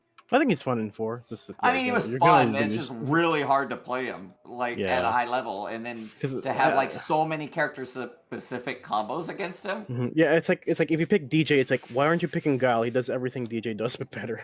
Yes, exactly. And I mean, I definitely had fun with him when I played him. He had so much potential. But That's sort of the reverse of It's- ST. If you're playing Guile, why not play DJ? It's exactly. like I played DJ just for super into Ultra, which does like, I want to say 20% chip damage or something, some 15% chip damage or something like that. And seeing the look on people's faces, like, you know, you're already dead, right? As I cancel into Ultra and watch their soul leave their body. Yep, that was always fun too. But yeah, like they really did not give him the release he deserved in Street Fighter 4. But like, if they can turn around and make DJ like actually, that'd be great. But I feel like he almost suffers a similar fate from as Blanca. Is like they realized he was really strong in ST, and they realized that they can never do that again. Or do you mean CVS2? Except the CVS2 is like, it's not mainline. We can try it again. And then after CVS is like, nope, never again. Yeah, and then they never put DJ in CVS, so like they couldn't try that out either. But I feel like Blanca burned them. So it was like, all right, well DJ was really strong here too, and we didn't think he would be. So yeah, we can't do that again. Well, I mean, and definitely so with when DJ and Blanca, DJ was you pretty much have to wait and see, because like all I'll say is like I just hope he's interesting, and even if it means kind of straying from, let's say, DJ's case, if it means straying from his original intent, like his original archetype, which is kind of like the cross up comboing into everything type character, which was what DJ was in Super Turbo, then if he's interesting but he's not that, I can live with that. I'm curious how Blanca will look in this sort of art style. Like I saw the concept art, but can you actually picture him looking like that in this sort of hyper not particularly. realistic? But then I can't picture DJ right now either. So that's gonna be like the only character that really makes sense when I see them on in that leak. If anyone's got the leak, I want to see it again. But like for sure, like Cammy makes sense within that leak. Just the way she looks just makes a lot of sense. Yeah, there it is. I'm gonna look and see if there was any others. I mean, we've already seen Guile, and we've already seen Luke and Jamie, and others. Akuma kind of, Ed as well. Rashid, I can't see actually. Look at Akuma compared to Ryu. Akuma's thicker than Ryu. Can I guess? I just want to interject. Like, you know that thing about you said about Street Fighter 4 kind of ruining DJ. Do you know who DJ's rival fight is in that game? I don't even remember. Can you guys guess? It's really funny.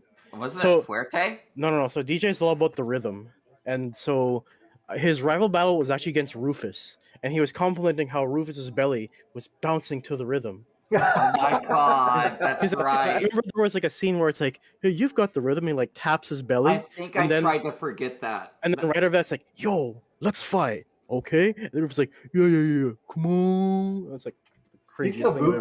Rufus, there's that meme that went around Twitter.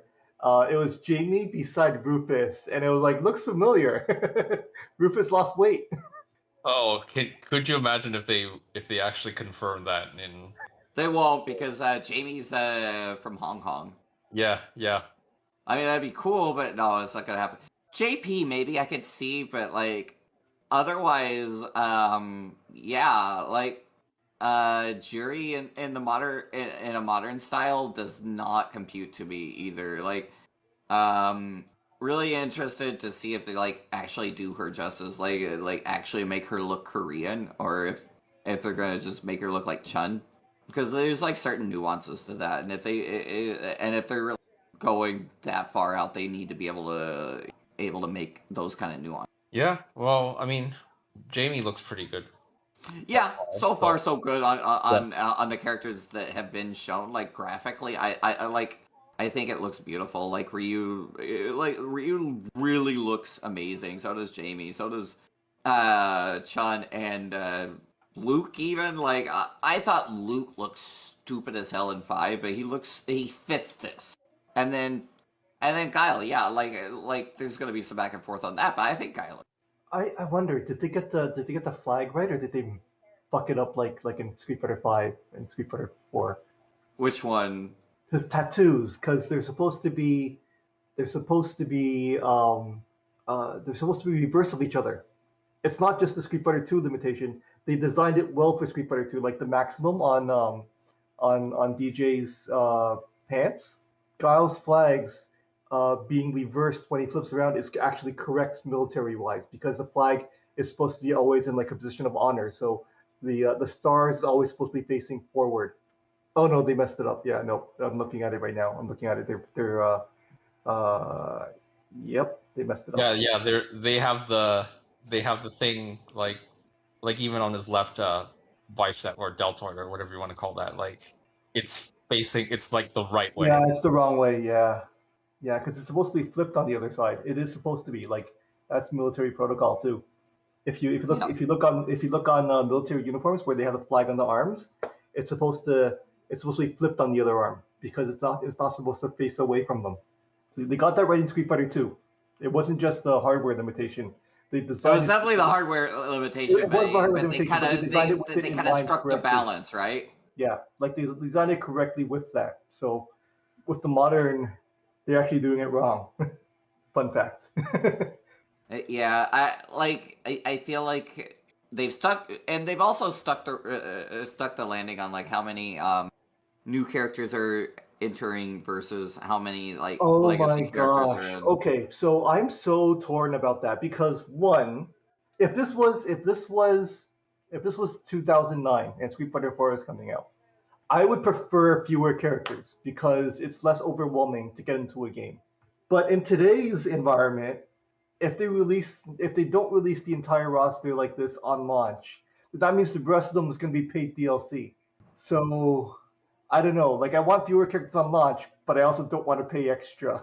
I think that this is the right balance, and I don't think that this is too big a cast, especially nowadays. Do you think this is going to be the launch cast? I do think that this is going to be the launch cast. I mean, theoretically, in 5, you don't have to pay a single cent for your characters. With a caveat, you have to grind like hell for them. Now they need to fix that for sure. I think if they took out like 5 characters, that would be like the perfect for a launch game for me. If they took out like 5 characters, they took out all the new characters. But here's the clincher is like, who would you take out? Because I don't know who I would take it's out. hard to take out. So like you can't take out most of these legacy characters because the older fans are going to be furious that they have to pay extra. So I know like, you don't take out Luke because he's the cornerstone of this game. Yep. So and the new characters, if they're new, like the legacy players are not going to buy them either because they already have their character. Yeah. So it's really hard. It's a really hard balance. Yeah. You want to keep new characters, but I mean, let's say they only put in returning characters. That's not the best cast for me in my mind because I do want some new characters. Mm-hmm. If they put in all, if you only had returning characters, that would be the perfect number of characters for me. If you just had returning characters. Yeah, just returning characters. I just play the games they were originally from. What's the point of this? Like if I were totally casual, exactly. That's not the best cast in my mind, but it'd be the perfect number if they did that. I don't know. I feel like the whole landscape of launch changed when Smash Ultimate was like everyone is here, and that's when like emphasis on big rosters for like AAA titles came. And there was already such a huge roster for KOF 15. It's like you're not going to get that level of a size of cast in a Street Fighter game, especially at launch.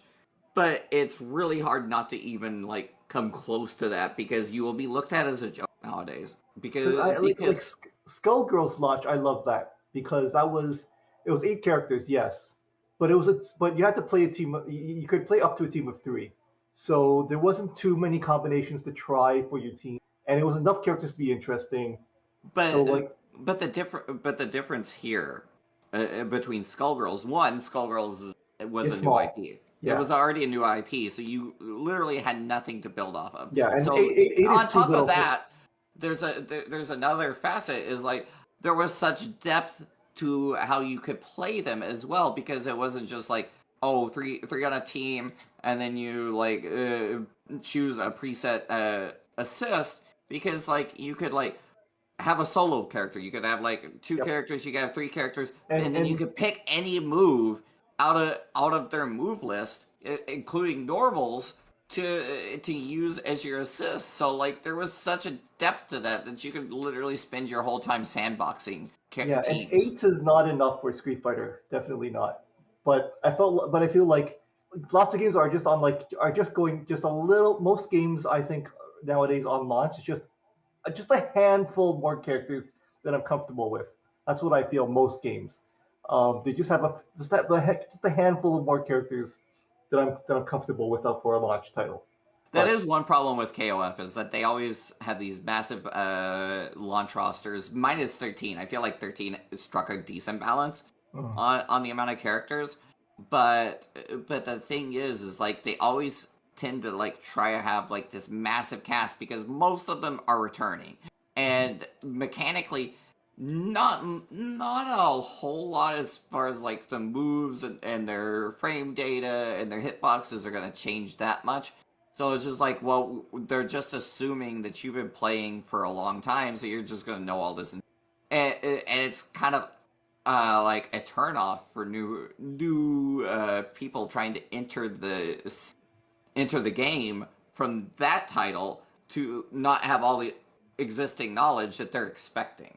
So there is a bit of that, and the same thing with Tekken. Really, it is like, yeah, there may be some things here or there that changes, but a lot of the core of characters tend to stay there. Like if you play Mishima, you're still going to be trying to electric, and then and with like certain characters like Asuka, a lot of the core pokes are there. She did change a lot in 7 between 6 as far as like combo routes, but like the core was still there, so you're like assuming that they still know that.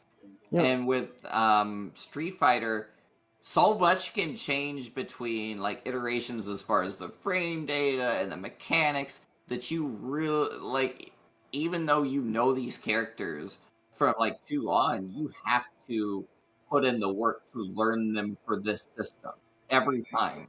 I think KOF gets away with having a large cast because I think on like if you look at characters on the level of their moves, most characters have a much smaller move set compared to say like a Street Fighter character. So like in KOF, characters usually have A, B, C, D normals, stand, crouch, and jump for them, and then a command normal here and there, a few specials, and then a few I guess supers in the level 3.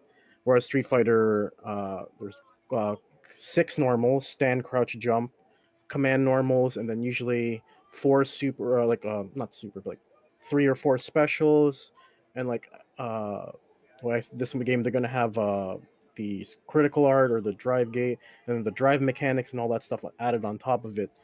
I think KOF characters maybe except Angel, because I think her command list is pretty huge with her unchained throws and stuff like that. Like KOF, I think can get away with it because I don't want to say they're less complex, but there's less moves for them to animate and program. Yeah, And- but you still have some other characters, not just on Hell. Like you have like K-Dash, that like so many follow-ups after his quarter circle punch. You still have like different routes off of different routes with Kyo. You still like there's still a lot to process. Like Blue Mary has follow-ups that change based off it's of not her just slicer. on, So yeah. like there's still a lot to process beyond just like your core special moves, and you can tell who's new to the series if they aren't doing follow-up. Street Fighter 6 better not have any balance patches within the year. Well, that's I hate to break it to that's no you. guarantee, because certain That's- people might just find broken shit. with the first. Yeah, I hate to break you. That's And definitely not That's never happening. gonna happen in this Yeah, era. and if it becomes competitively bullshit because of that, whatever they found, they're gonna have to patch it. So that's no guarantee. They nerfed Dan in Street Fighter V But because of his infinite. yeah, but the thing about the roster I kind of wanted to touch on, since I don't think, since you guys seem to be mentioning either like say a set roster on season 1 and then DLC, or they just come out and give you the complete cast right off the bat. Would they do something like, say, I think it was like Marvel 2 and maybe 4, if my memory is correct? Like you had to play to unlock Akuma, or They Yeah, did see, not. that's you what I had was to saying. pay Like, to if it was, unlock the rest of the cast. 4 was too damn tedious to unlock. It was just annoying for It me. was. that's what I was Like, saying in Street Fighter. that's why I was so happy when everything came from Super onwards. It was just like too tedious a task. No one enjoyed it. And then you hop online finally with the full cast unlocked, and then it would be shit, and then you'd end up playing a bunch of. So it was just, yeah. I don't think I feel like a lot of like every dev has learned that's not the way to go. And I Really? think, yeah, and I feel like 4 literally was the moment where everyone was like, no one likes it. Well, how did the unlocking process in 4 work? Because I remember, if let's say Marvel 2, I'll take Marvel 2 because I know the unlocking process. You just had to play a number of matches, which was kind of fine. Like, because if I remember correctly, back in the day, we just played a ton of matches and we just used whatever characters were available until someone got unlocked. And so, like, certain characters you got to know really well because they were good and people wanted to play them all the time. And then others less so, but for someone like me, like, yeah, I'll play the low tier just to sort of figure things out. So was it kind of like that with 4, where you just had to play a bunch of No. So matches? like, with 4, Matt can jump in and correct me if Yeah, I I'm mean, wrong. yeah, go ahead. But like 4, you had to beat the game with the original cast, and then that ends up unlocking all the other characters like Cammy, Fei Long, and so on. To unlock Akuma, you had to beat Akuma, which means you had to know the beat the unlock character. conditions to to get Akuma at the end of the game. And then, if I remember correctly, Seth was you had to beat the game with everybody before you could unlock Seth. Oh, Yeah, jeez. yeah. So I think in 4, yeah, what Corey said was like pretty much correct. I think to unlock like Sakura again, you had again you had to beat the game arcade mode with Chun Li, and like it's like beat a game with certain characters. But I think the last character was Seth, and you basically had to beat arcade mode with everyone, Right. Yeah. including Uh, characters that you don't like. Yeah. Right. Okay, well, then what if, let's say, this is a big if. What if they went a different direction and be like, in training mode, what if they threw in stuff like trials and things like that?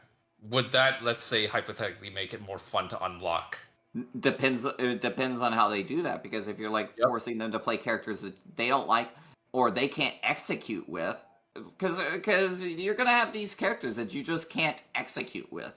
Yeah, Unless you're someone like Infiltration or Justin Wong that always just like has good execution, or like Pumko, you're just not gonna do it. So and that people will just leave their cast cast locked. Corey, that problem has already been solved. It's called modern control scheme. Oh, well, that's true though. Damn. All right. Yeah. Then That problem that's has really I'm the moot point. excited to try and troll with modern control schemes. I think that's the one topic we haven't discussed yet, the control scheme. Now that does bother me a little bit, but like whatever. They were already hinting at this with Ed and Falk in Street Fighter V, so it's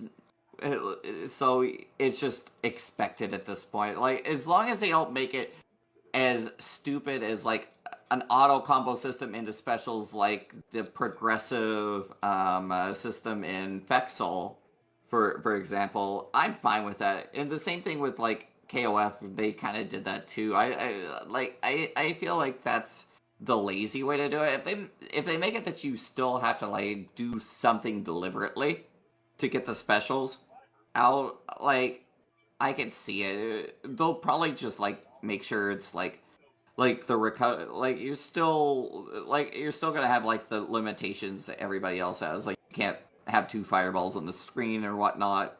I I think think that that's, yeah.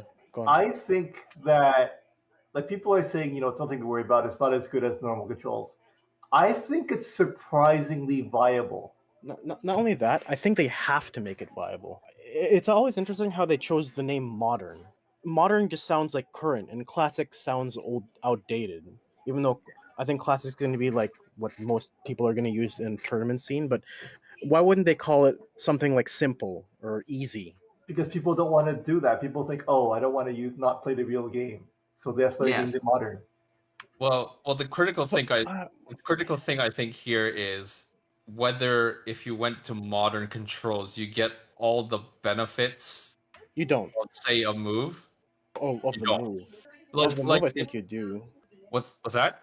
I think of the move like Or you're gonna do Hadouken, and it's gonna be the same Hadouken whether you core circle forward or press triangle to get the modern or control. here's another Well, thought. let's say okay, but let's say the counter to the math thing. Like let's say Sonic Boom. If all it takes is one button to do Sonic Boom, then you've basically taken away the conditions that you really needed to do it, like hold back for 2 seconds, and all the kind of disadvantages that comes with that. You could technically also do it like similar to like Fantasy Strike with Geiger, where you can't be moving forward and then do a Sonic Boom. So they've Like you'll actually have thought to of this in be Street Fighter 6. standing neutral or blocking in order to start doing a Sonic Boom.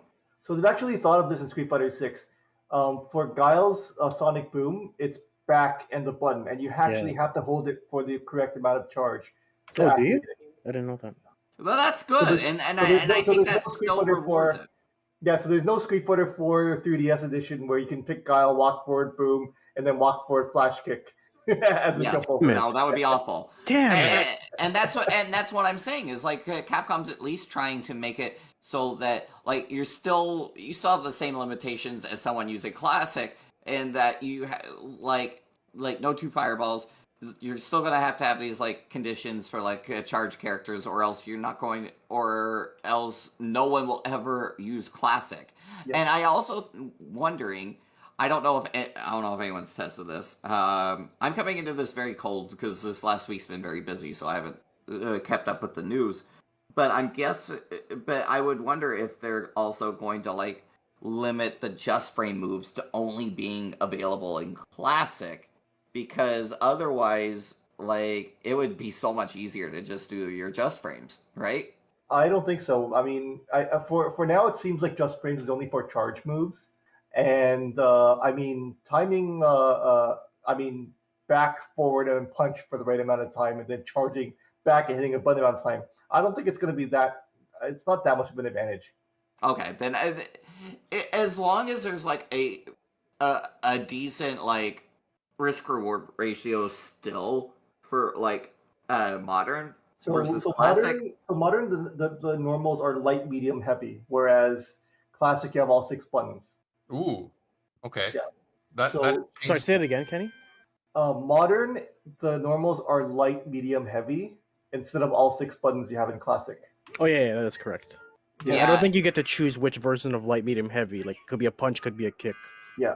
So I think even with that limitation, so people are saying it's worse because of that, but I'm thinking even with that limitation, it's still pretty viable. I mean, I'm interested to just go into it and just troll people with modern controls because I think it's definitely very viable. what Unfiltered just said made me think of something, like the fact that it's limited to light, medium, and heavy. I'm just purely guessing here, but there might be a component where it's like the AI is kind of helping you play, depending on the situation, if that makes sense. Or like Like, let's say proximity POW, normals. right? Like, depending on your opponent and what range he's at, like if you hit an A, B, or C, light, medium, or heavy, the game might just pick the move for you and be like, this move, you should use this move at this point in time.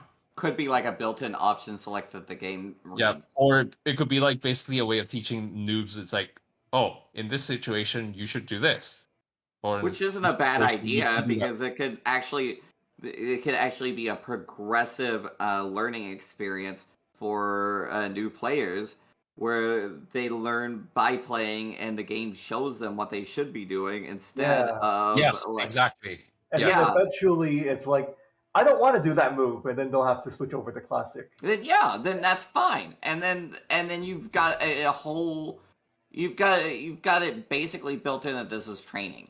Kenny, don't you miss proximity normals? I think you mentioned I that do somewhere. miss proximity normals. Street Fighter 6, do they have proximity normals? I want proximity normals to come back. It does not. I believe it does not. Oh, I think it's confirmed by Max that it doesn't. shit. Nah. I Well, that was one thing that James Shin said a long time ago. I totally agreed with is that proximity normals were great, and all command normals overall was bad. Like you look, and that was, and I remember one of his like arguments for that was like showing like St. Dalsum and how busted he was in being able to anti-air just from being able to like determine which button which kick he's going to be getting or which punch he's going to be getting versus the rest of the cast where it was all proximity based. Oh yeah, but you have to remember part of that equation too was like ST Sim just had really good hitboxes on just about everything. Mhm. So that was partly what made him so unfair. It's like even if you figure out a move that beats his one anti-air, he's got about like at least one or two other ones that he could use. Exactly. And What I- he didn't have something that worked at this range. what I hated was that the Yeah. actual reason they gave for removing proximity normals was to make execution easier, to make things simpler for beginners. But I'm like, no, because if proximity normals, usually with proximity normals, the normal you get at that range is the one you want to get, Guile being the exception. But usually the proximity normal you get when you're close is the one you want, and when you're far, it is also the one you want. Mm-hmm. And I end up executing more with command normals than proximity normals because I'll accidentally hit a direction when I want to not hit a direction and get the wrong normal. So like proximity normals are definitely easier to execute and less confusing than command normals. Yeah. I felt like it was too. Yeah, and even in the cases where prox normals don't work the way they intend to, like a good example is in Super Turbo, let's say the Guile Boxer match. Like sometimes if Guile safe jumps into Boxer and he's not at the perfect distance, like close enough, as he safe jumps in, he gets the close fierce, but close fierce misses, and that's death for Guile. So sometimes like he could be like a micro step away from the distance where he needs that close fierce to connect, and if he's not, that close fierce whiffs, and then Boxer's like free grab. But again, that's like one of those things where you have to know the game. You have to learn it well enough to be like, okay, Boxer's block stance pushes him back, so if I'm not at perfect distance, that close fierce is gonna miss, so I have to use something else. I don't know. I'm kind of on the I like that there's no prox normals because I feel like you get to play with more intentionality.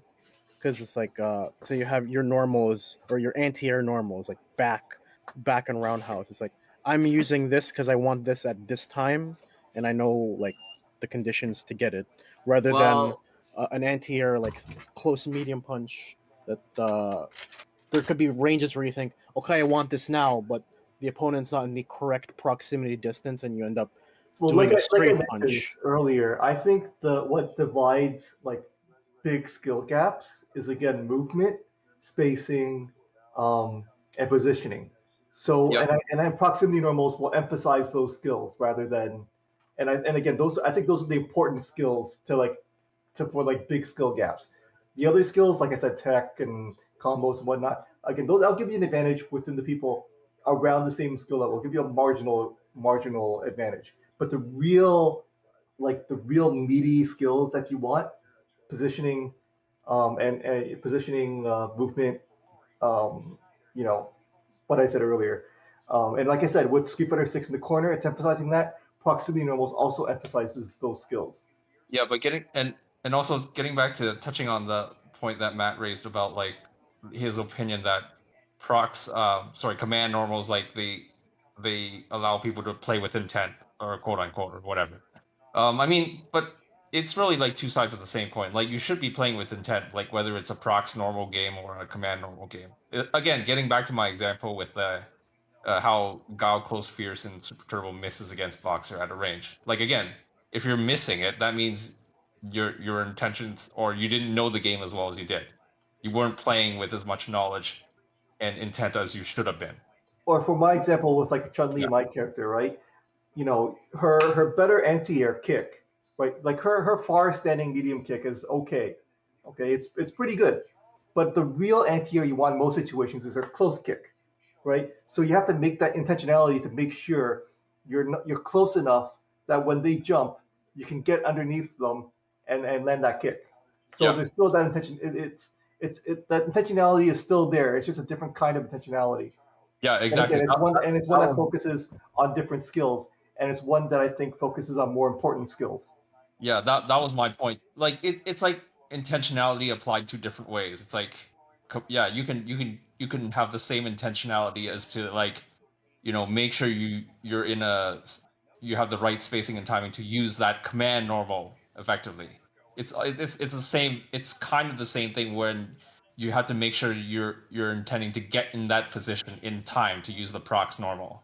Yeah, Yeah, this is gonna be me talking out of salt, but like, just my thought is like, command normals are great, and being able to use them with intent is great until Capcom decides that the intent of the move was too much. Like, I'm never going to get over how badly they nerfed Cammy's back strong. Like, I never will. Like, Wait, backstrong that's in an 5? anti-air move that you like remove any chances of it ever anti-airing from. It's like, oh, Backstrong in which game?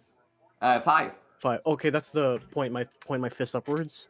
which it just screams anti-air, and then they just take that away. Basically, like they nerfed that to the point that you're just like everyone just started trying to cross-cut DP because it was just like no point in throwing that out anymore because it was always going to trade. Well, I think regarding the whole intent, I can see where you're coming from when you say like, oh, you have to intend to get into this range. But I remember when Essential said stuff like, I don't want to get my accidental command normal on accident. I want this proximity normal. I don't think having proximity normals solves that problem either, because say you want to press close medium punch, and then you walk forward, and then said if you don't release forward, you get forward medium punch, which is the collarbone overhead thing. Yeah. So We're like talking it doesn't about really read, right? solve that issue. Whereas I mean, like that issue would be present whether or not command normal, or whether or not proximity normal Or you could just existed be or a not. sub-pixel out of range for the correct prox normal, and in a split second you don't know that and you don't get it. So I do see both sides of the coin. Like I guess yeah, I just want to introduce like an example, because so in Guy in Street Fighter 4, he used to have this really strong anti-air in crouching medium punch, and that anti-air before made no sense, because just picture someone punching forward, but the hitbox extends so far above his head that it actually becomes his best anti-air. So they nerfed that move and like reduced the hitbox so it's lower than the hurt box. But they gave it that anti-air to far standing light kick, and the intent was you're supposed to use far standing light kick instead of crouch medium punch, so that you anti-air with that instead of this crouching medium punch, which was I guess too strong at the time.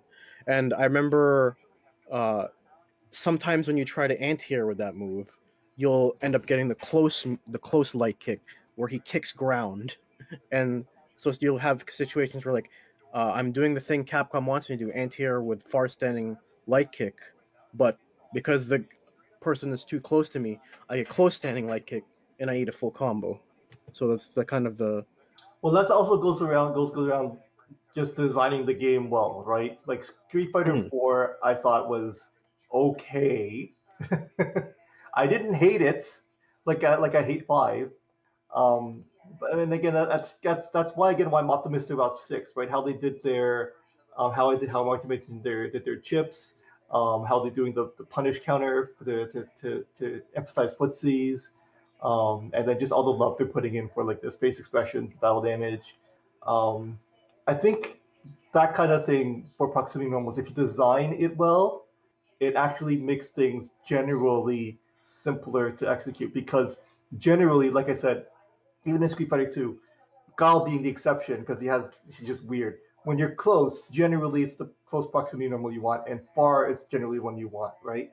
So I think yes, you can still mess it up and get the wrong normal, but there's less execution, there's less opportunity for misexecuting than with, for example, command normals.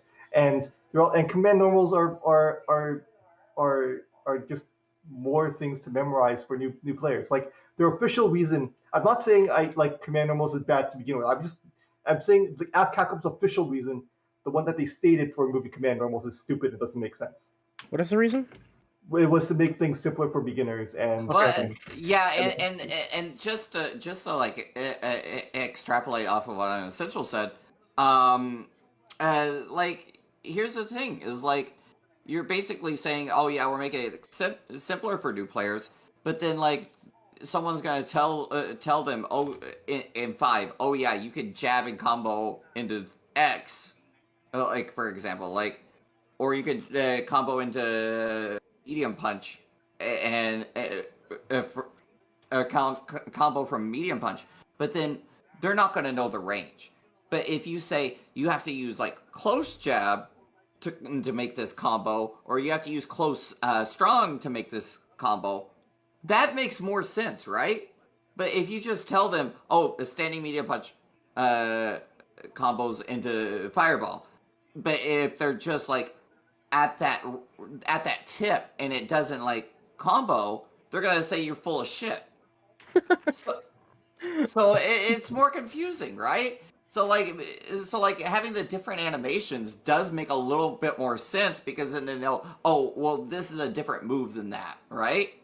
Well, I think part of the reason, because I believe in Street Fighter 4, the trials, I don't think they ever state the notation whether they want a close standing move, do they?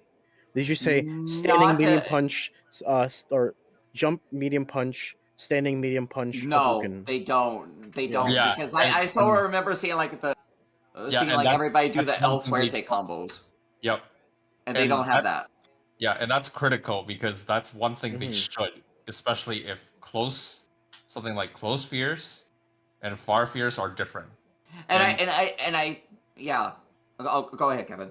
yeah, and as far if I recall correctly, in Vanilla 4, that was what it was. Like close fears for GAT is different from far fears. Yeah. And you like if that Oh. wasn't already known, like or to a newbie, or if that wasn't obvious, then it should have been made clear. I think Right. the biggest one in 4 I think was Akuma, where his stand roundhouse was a double kick. You know, he does a Yes. double kick, and then you can link that into like crouch, light punch, Tatsu, Shoryuken. I think Yeah. that would definitely be his combo starter. But if I didn't know, I'd be doing close, medium, close, heavy kick, which I think is just one kick, and I don't think you can link that into anything. It's a so. 2-hitter, but it also looked like an overhead. It hit Oh, multi. it's like I one remember, of those, yeah. but it definitely didn't link like Oh, I know what you're talking like about, far roundhouse did. So that was that's the thing, and I feel like like you're striking a very good point in that it wasn't made obvious in Street Fighter 4 in the trials, and then you go, and then that just confuses new players. Then when they finally find out that it's a different proximity that you're supposed to be doing, they'll just get frustrated and say proximity normals suck, and then that's how we end up with command normals in 5. Well, another property that was unique in Street Fighter 4 was like a lot of close proximity normals had really, really good hitboxes. So even you're talking about the example with that 2-hit roundhouse from Akuma, where he lifts his leg upwards and then does like an axe kick downwards for 2 hits. That move had like an amazing hitbox, but I think Oni. So you guys, Oni was the basically Akuma with losing his sanity. Satsuki no Hado. Yeah. So Go on. Oni's a unique character. So there's Oni, Makoto, and Gen, I believe, in Street Fighter 4 that didn't use proximity normals. Instead, they had forward plus button. So that godlike button that Akuma had at close range, that overhead, not overhead, but that two hitting axe kick thing, Oni gets to do that on command and at any range, whereas Akuma can only do that close up. And it's a really good frame trap button, but I think Oni gets the benefit of having to do that at any range. And I think But didn't none of the third strike characters get proximity normals? Maybe I'm uh wrong because You I mean don't you mean in no, third strike or I think in Dudley did 4. have close normals. Makoto definitely didn't, because I think that's Makoto never had proximity normals in And I don't think four and three Ibuki either. had proximity normals as well, I think she did, if I'm but not I can't mistaken. remember. Yeah, I It's think she been did because so of damn long. her close and medium kick. I remember, that one where she like kind of lifts her knee upwards. I think that was a proximity normal, and I remember they ended up increasing the range so she can combo more consistently. Because I think she had like strings that led into like jab jab stand medium kick into the smooji, that the kick special, and I think like you're if you create a combo centric heavy game where you get proximity normals activating at ranges where they're supposed to combo, I think that could also be a potential issue. Because say like jab jab close to medium kick combo, and say if you don't create the correct conditions, you can get jab jab far medium kick, or you have to use only one jab. So like I could see that also being a problem for proximity normals. Yeah, Or but like you get that same problem from command normals because you'll like just from ranging alone you'll get that same thing even with like non-proximity normals. You'll just have to know the range. So I don't think that changes anything. But I think it's much more easier to figure out that I missed this combo because I failed to release back before pressing medium kick, whereas I failed this combo because I started it not point blank and I was pushed too far out, so my close medium kick didn't activate. It was instead became a far medium kick. I think that's a bit easier to understand. Do you think do you also think it's like better? Oh, my jab didn't combo into medium kick because I was too far out. Do you think that's because like I can still see that becoming like a like a pain point for like newer players as well as like I've been told that like jab into medium kick combos, but it doesn't here. Why? Well, I think it's easier because you can visually see yourself being out of medium kick range, whereas you can't visually see yourself being out of proximity normal range. well Yeah. that brings up the question of how important do you think things like the system mechanics are? Because if you want to complain about, let's say, being pushed too far out for a prox normal, well then you got to take into account things like pushback and things like that. Mhm. Do you think that's important to know? If you don't think that's important to know, then fine, go ahead and say that prox normals are kind of confusing or whatever you want to call that. If you do think that's an important thing to remember, then don't complain about missing your prox normals, because you really should study things like pushback and, oh, if I do one jab as opposed to two jabs, or if I try three jabs, then that's going to push me out too far for the prox normal that I want to get next. I You mean, know what I mean? that is a legitimate argument. Yeah. Spacing, So that depends on what, basically, like what you what you consider. value, Yeah. what you value. But I think I guess this is just, I'm just being a kind of a devil's advocate here. I just Yeah. think that because with prox, I find it with a lot of prox normals, like you're creating a set of 6 different normals, and then you're also having like not all those 6 normals you can have a purpose, so you'll end up with like useless moves as well. And I Not think all buttons need a prox normal. That is true. is that true? Okay, Yeah, I thought I most think characters that's had I prox think that's a normals for every fair button. statement. Well, Yeah, I mean, all right. like even OG Street Fighter 2, not every button has a prox normal. Like say Okay. jabs. Like again, we'll take Gao, right? Gao's close jab and far jab after OG Street Fighter 2, they were the same thing basically. Okay. So yeah, I think- again. I guess I'm looking at more Street Fighter 4, where everybody had 6 proximity normals, or at least 80% of the cast had 6 proximity normals. Yeah. Yeah, and I did just look it up, and there were three third strike characters that came in and did end up having proximity normals, and those were Ibuki. You were right about that, Matt. Yang and Yun, but Dudley did not, nor did Hugo or Makoto or Elena. Okay. Yeah. Oh, and I just wanted to briefly touch on what Matt talked about, the Gaia nerf for his low strong. Yeah. Well, that to be honest, that aside from the good old Gerald video about why we should buff more than nerf rather than nerf.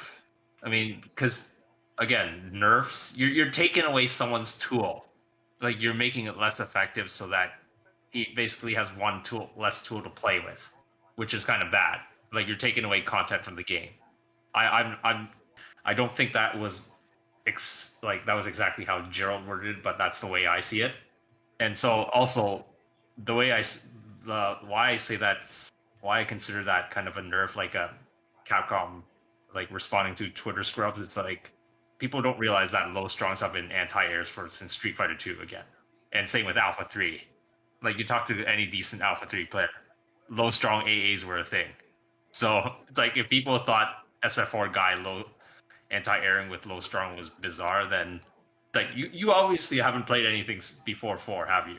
And that's the thing when I started hearing people like rage so hard about jab anti-airs in 5 is that this is not the only Street Fighter game that had jab anti-airs. They were strong, but they were also there, and they were pretty decent in other Street Fighter games. So it's like this is clearly your first Street Fighter, but then they weakened jab anti-airs. I changed my statement before. Well. I hope I don't mind if they balance. I changed my statement. I don't mind anymore if they balance within a year, as long as they're not listening to Twitter scrubs exclusively. Like there you go. I'm fine with that. We can only hope and pray.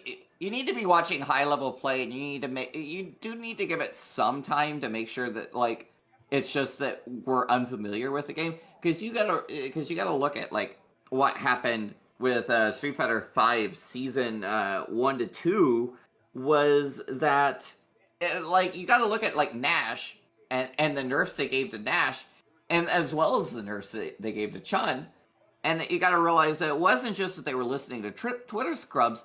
They were seeing this like in real time throughout tournaments. Is like because you had like Infiltration just like going insane with Guile. You had Goichi, you had several others, Ricky Ortiz, going insane with Chun. You had like three or four Nashes in Evo top 8. You had 2 Chuns, if I remember correctly, in Evo top 8 in 2016. Then you had Chun in the finals. You had 2 Chuns at Capcom Cup with Goichi and Ricky Ortiz. And 3 I think is didn't MOV make it? I can't remember. But anyways, you had so many like Nashes and Chuns making it through the pack that it was just they were going to do that no matter what. Even though like Nash was admittedly mid-tier, it was just that no one had figured out how to beat him yet. So instead of letting them figure out how to beat him, they made him completely beatable. Yeah, I mean, I can kind of see that, but on the flip side, it would be like, well, you want an example where a game pretty much grew with like no patches and things like that. Look at Marvel 2. That's true, but then you also had like a core group of like 10 characters. Here, my question is high level play. That Evo, was that the first Evo after SF4 was released? That was the first Evo after SF5 was talking about SF5. How many months was the first Evo? That was 5 months after release. Okay, yeah. See, that's not enough time to find counterplay against those. Exactly, and that was the thing is like everyone was complaining about Sagat, in Vanilla 4, but then like the whole instead of like begging Capcom to nerf him to death, the whole community was like figuring out methods to beat him. Like every character forum on SRK for Street Fighter 4 had like anti-Sagat labbing. Yeah, Period. and Ultimate Street Fighter, Vanilla Marvel vs. Capcom 3 too. Month one Sentinel nerf, first month Sentinel nerf, but that was after everybody figured out the anti-Sentinel tech, so he just got even weaker. But that was the thing. Also, is like even after that nerf, Sentinel was still really good. Like you had like Rexor at like I think it was UFGT, or was it still called MWC then? But regardless, he like made finals off of his Sentinel even after the nerf. It's funny that you mentioned Vanilla Sagat being broken and like forums on SRK, because I remember the most unique character, or I guess something unique to 4 is that I remember like Sagat may be broken because he does so much damage with a Tiger Uppercut, FADC, forward roundhouse into Ultra, which does like I think 60 to 70% depending on character. But I found it really interesting that I think more people hated fighting Forte, to the point where in the Forte forum, the top sticky thread was how to beat us. Because there's times where Forte does like the tostada press and the tortilla propeller thing, and it's just like, oh, I'm gonna focus the tostada press, and then he does the tostada press, but it's a command grab, so you just get grabbed out of it, start hating yourself even more. That was the funny thing. Is like I'm like the devil's advocate on the Fuerte hate, because like but on my end, I like there was a local Fuerte player in St. Louis that was pretty decent. Like, and so I would play long sets, and it was just like I learned, don't stay stationary with him. Just don't stay stationary. Like so much of his moveset is based on getting the mix-up while you're standing still. Well, don't stand still then.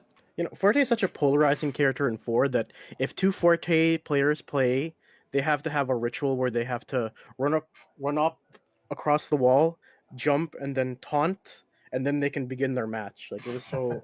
You saw that with the Pepide versus another Forte. It's like they have to run off the wall, taunt, Viva Mexico, and then fight. Like, my god. It was so... But no, honestly, like, I never had a... I just never had a problem with Forte. That was an interesting character. Same thing with Viper. She became such a menace for so long, but like I actually enjoyed playing those matches because it was like fresh. It kept you on your toes, and you were just like trying to make sure that like your focus games were strong or your movement was strong, because you were gonna get like mixed up if you weren't, right? So I loved it. I actually really loved playing against those characters. Whereas the mechanical approach to like approaching Sim for me was just like so boring as hell that I would rather face any other character, in my opinion. This is coming from playing Chun. How appropriate is it that we're hearing this like from a Sailor Moon player? But that was the thing, is that you learned how to play. Exactly. And again, that's why I played Sailor Moon. It was like you to approach different matchups differently. What a shock. You figure out shit. Madness. Yeah, exactly. Oh my god. Oh my god. People doing from homework. Any button. Yeah, I mean when Maximum Elbow was here in my hometown, and he was, my training partner for basically, I want to say 3 years at least. By the time he left, he was beating me at tournaments. And I remember the last tournament we ever played, which of course there was a cash prize. I was up we both made it to grand finals, and then he beat me like 6-1. And he has said before, he's like, the first time I ever played you, he's like, I remember playing your boxer, and I was like, this character is such a pain in the ass. He's like, how does anybody beat this character? But he figured it out. Mm-hmm. But it takes time, And I think people want just like instant gratification. Like I should be the best today, and that's just not the reality. That's the truth. That is the absolute truth, and that's the truth with all fighting games. Really, all games. Like, if you play something competitively, I don't care if it's like League or Dota or like CS:GO or Valorant or fucking Mobile Legends, for God's sakes. You're not going to be the best out of the gate, and you need to be able to learn matchups. If you don't, you're going to be like, and there's no point. There have been You're a lot literally of just tweets. going to be begging devs for nerfs your whole life. There have been a lot of tweets these past 2 weeks with the Street Fighter 6 stuff, along the lines similar to like, why is fighting game the only genre where people don't want to put in work? Because people put in work for MOBAs, people put in work for shooters, people put in work for every genre out there, but the fighting game is the only one they complain about. I wish that devs would just what they would do is just in the tutorials it would put a complaint department section. Oh god. And you press the button for complaint department and it just plays the effects of salt video. Or an image of Harada-san with the "Don't ask me." Don't ask me for shit. Namco should do that 100% on Tekken 8. Just do it. But like every other one, just put the effects of salt in there and just call it a day and be like, stop begging for nerfs. Just learn how to fucking play the game, please. Yeah, or it's like that video that Lucky Jim told me about the guy who rants about Unga Bunga Paul in Tekken 7. Like I love that video so much. Yeah, he did kind of hit it on the head, right? Like when he was describing the character, like he said that on paper there's no way of beating Paul. Like you do have to play the player. Mm-hmm. And I'm just listening to that thinking like, well, you kind of already know how to play the game anyway. If you're saying things like you have to play the player and play mind games against him and not try to, find a hard counter to like learn to figure out when they're going to death fist and just not be. Yeah. Like I think he was mostly ranting about how Paul has answers to every situation or every option, like whatever. But here's the irony: is most characters have an answer to every situation if you just look for it. And if they don't, you just learn to play defense in that situation and wait for your actual opening. Yep. And but the other thing was that.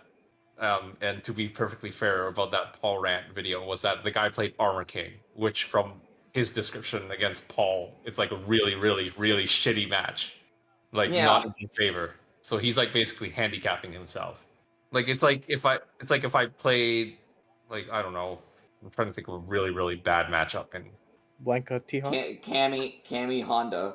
Or if I played T-Hawk against Cammy and Super Turbo, then you're gonna have to go in there realizing that the odds are stacked against you because your tools just can't do it against Cammy.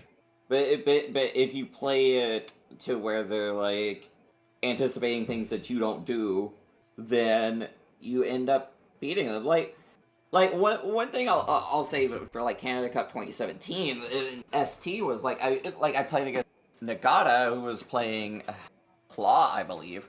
Yeah. And And he did nothing I expected, and to the point that I like played Chun and he didn't do anything I expected. Okay, well I'll switch to DJ, and he completely changed. He did not do anything that I expected there either. He literally played the matchup, and he beat me. Like even though I knew the Claw matchup, I did not know how to play against him. Literally playing it like what you should be doing, and not making mistakes. And making me make a lot of mistakes to beat me. So it was So like if you don't learn how to play the player, then you're always gonna think whoever they're playing is broken and it's stupid and there should be nerfs. I mean, I think it's difficult for people to be like open and honest with themselves and say, why did I lose? What do I need to change about the way that I play? I think it's much, much easier for a lot of people to say, well, the devs need to make adjustments because I didn't win. It's so true. And like if you look at just like anything throughout everyday life. As long as you're constantly striving to do better, with whatever it is, your job, your income, um, you're one step ahead. And I think people who are, they're going to constantly complain to devs about make this adjustment, or why does this stage do this, or blah blah blah. Like, there are other people that aren't complaining that are leveling up. Oh yeah. Exactly. And Yeah. that's just like, that's the reality. And I, like, whenever I go to a tournament, whether it's like local, regional, whatever, I'm there to come out as a better player, not to win. Mhm. And I want to win. You can't. I think to get to that level, to be like, I expect to get top 8. I mean, unless you're somebody, like Daigo, who, you're probably going to get top 8. Like, most people are not at that level where they can sit back and then just like, okay, I came in 9th. Like, what happened here? Like, most people are not at that level. And unless you are, you shouldn't be bitching. You shouldn't be complaining. You should just figure Yeah. out, like, how can I become better at like X or Y game, and how can I become better at fighting games? Well, one of the best quotes that I've ever seen, and it was directly to me. Like, I like interviewing Smug like 5 years ago while he was in Canada, and I had asked him about his mentality when he loses. He's like, I would rather lose than win because I can at least learn something from that. If I and he went on and he actually said, if I beat you, you're the one that's holding that, and then you're going to go back to the lab and you're going to figure out what you lost to, and I'm just going to know that I won. I'm not going to learn anything from that. But when you come back, you come back with something new, and then I could be the one that has to take the L that time. So it's better to take the loss and learn than to win and learn nothing. I mean, I don't think winning doesn't mean you learn nothing. Because like, you can say I won, but it's not like you performed perfect. It's not, unless every round was I triple perfected you. Then It's I think there's always something you can take away. It's like, it's Well, we hit harder you with to this high low find kind of thing, right? flaws in a winning match than to find a flaw in a losing match. That is true, and you can, and I think you learn maybe not to the extreme that Smug said it, but I do think that you like maybe don't learn. Maybe it's not that you don't learn anything in a winning match, but you're going to learn a lot less in a winning match than you do from a losing. It could because if you've lost, you've made more mistakes than the other player for sure. Yeah, I mean, unless it's the type of situation where, if it's like, Valle versus Daigo or something, they've played each other a million times. Let's say at one tournament, Daigo wins, and in the next tournament, Valle comes back. Then, like, that's the thing where you're hitting the lab to face one specific player. But it's like most people probably don't have that situation going on, at least not very often. Right. Yeah, but I have seen like the microcosm of what we're talking about here, and like I could just like relay back playing Russell so many times in Sailor Moon. It was like you start to learn what's happening, and like I like after Evo when I lost to him, like I actually like reviewed video. I went through a lot of video, and then just watched what was happening, and started labbing maybe a week or two after Evo. I just started labbing out those situations and finding new mix-ups, new like setups, new things to exploit from that, and sat on it. Literally sat on it, tried it out a couple of times, like in tournament, in weeklies, but like just making sure that it worked, but then never doing it again until Canada Cup, and then I just brought it all out at Canada Cup. So like I learned a lot from all those losses, but then the flip side happened, and that Russell after Canada Cup learned from the losses that I handed him, and then it just became another like a seesaw. So like there's a lot that goes into this. The people that say that it's bullshit, I lost, it's his bullshit character, Capcom please nerf, or Namco please nerf. They're missing the point of this, and given that a lot of this is like Hippo said, it's like a microcosm to life. It's like the people that like overall the people that do well in life are doing it from learning from mistakes and also like growing themselves and like self-improvement through like studies or whatever. They're doing it through all of this, and I feel like this is something that's missing on a lot of these new players is they think they should just instantly succeed when that doesn't happen all too often unless you're like already like intrinsically like instinctually gifted, or you're like, or you've already been established elsewhere that's similar to this. It just doesn't happen, right? Oh, but I mean, like even the top players who are, or proven winners, they're still learning all the time. Like you go and watch one of those FGC translated clips with Daigo Daigo. online. You actually get a rare glimpse into how he thinks. And you look at when he plays and what he's talking to himself about. He's like, a lot of times it's like the little things like, oh, huh, that's what he's doing right now, huh? Like he's thinking to himself, he's learning. He's just like, okay, I'll try this. Or he sees something like the opponent does. He's like, oh, huh, this is how he likes to play. So he's still learning all the time. And Absolutely. no wonder he never gets tired of this.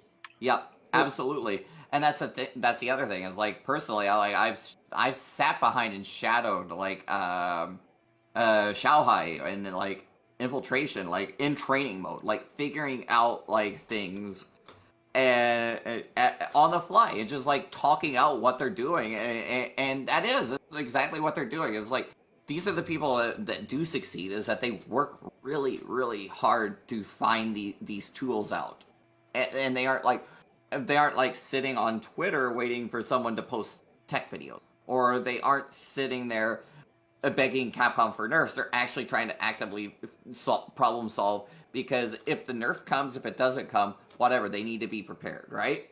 Yeah, exactly. Yeah, Yeah, and I mean, like these are the things that make fighting games so special. The fact that like people are able to, as friends come together, or even just like as a community, and talk about like X or Y matchup, or just like the game in general. I mean, imagine if like Street Fighter 3, right? Imagine if like out of the box, like Capcom fixed this and that and the other thing, and listen to everybody, and like everybody was just really really good.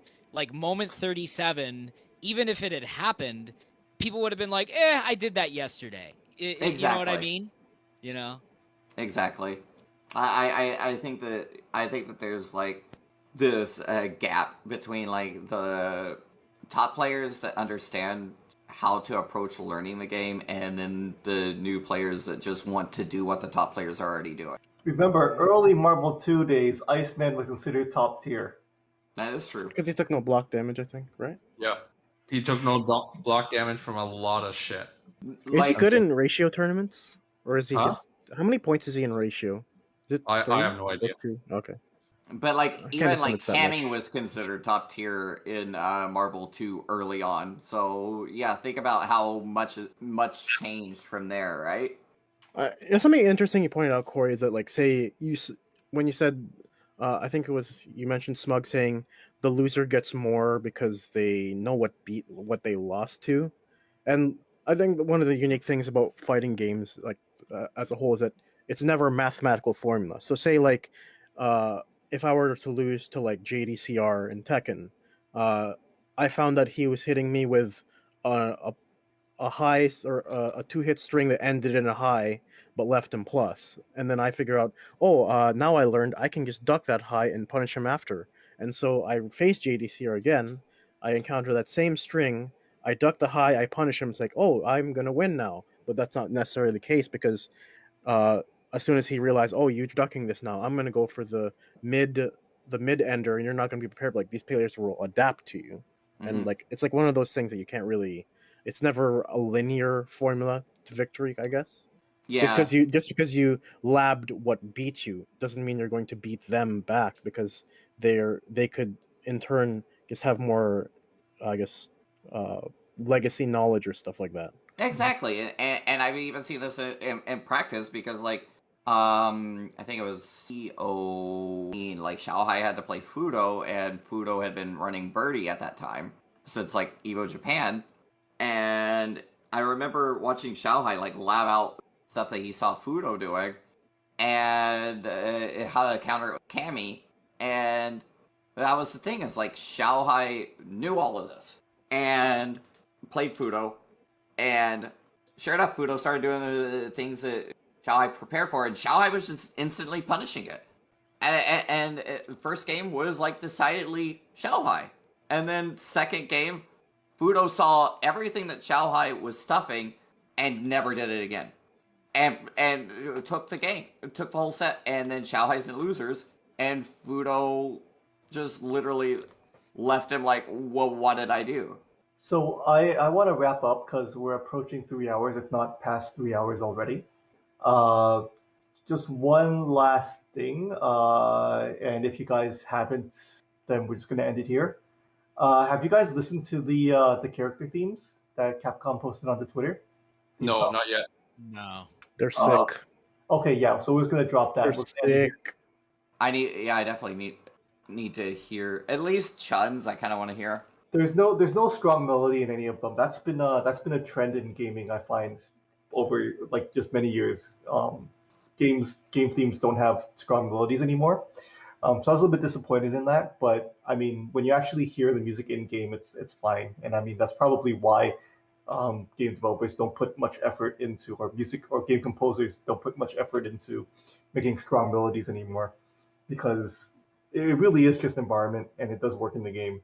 I don't think you need it. Like I feel like Even Five's music was good, but there wasn't much going on either in the background. So and there wasn't much going on. I felt like there wasn't as much going on in the gameplay. So you kind of needed to build that suspense a little differently, right? Yeah, at the end of the day, it is mood music, and when I heard the music in the game, it does work well. It's just unfortunate that you don't have really memorable tunes like you used to anymore. But that's all I Yeah. want to say about that. Plus they're going with again kind of that hip hop vibe, like I think Yeah. Matt pointed out, and very correctly, like for Which the, I mean, and you gotta realize that like the strong melodies weren't fully there in Third Strike either, but it's still a very memorable soundtrack. Yeah, Yeah. and also I guess if you have a strong melody, then it's also harder to loop as well without it sounding Yep. natural. So Yep. and really, who wants to hear da da da da da da da da da da da da no, that's amazing. That'll never get old. theme time. Yeah, I mean that on like CPS one is just it's the best, you know. I don't mind. That'll I don't never mind get not, old. but I don't mind not hearing like the melodies that you're used to again. Guys, If it means that they're at least trying to do stuff. I was Because like hoping for you can that's what I was you can only remix Guile's theme or Chun's theme so many times before it's old, and you've done everything. I was hoping for a new melody. That's what I was hoping for, but then I was a little bit disappointed there. But it did work out in the game. When I heard the music in the game footage, it was fine. It sounded great. Yeah, if But just it was kind of disappointing. right, if you have like the link to the website to where we can kind of access. Oh, it was just on Twitter, like the Capcom official Twitter. He just posted like a whole bunch of the character themes. It was pretty awesome. they're not SF2 themes. I'll just tell you that right now. Yeah. completely There's no strong melody in any of them. Just to go But back if you- on, yeah, go finish. It's fine. No, I don't have anything to say. Okay, like just to go back on Dogbear's point, where he's like, what are you getting tired of hearing? Da, da, da, da, da. You guys are taking me back to the time at the Hive where you guys are playing ST, and I couldn't unhear that because it was so ear-piercingly loud on the TV. Where I would just be like running a bracket for Tekken, and I'm like, da, da, da, da, da, round one, fight. It's like, god damn it, this thing is so much louder because I think it was CRTs even obviously have- louder when you were at A and C, and you couldn't be anywhere that wasn't near it, right? No, because like CRTs just have like a more robust speaker or like than like a monitor, a gaming monitor even, where like they don't really have much volume.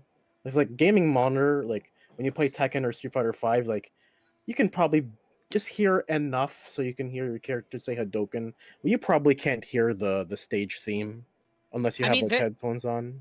Like that is something though there is something to be said about about that because like anytime, well, when I used to go to when that was a thing, like I would enter I guess the arcade room and you were never like sure right at first maybe like what games would be running, but then you would hear like the beginning theme from Third Strike and you would know, oh, there's Third Strike, or like let's This say is not true love we're making.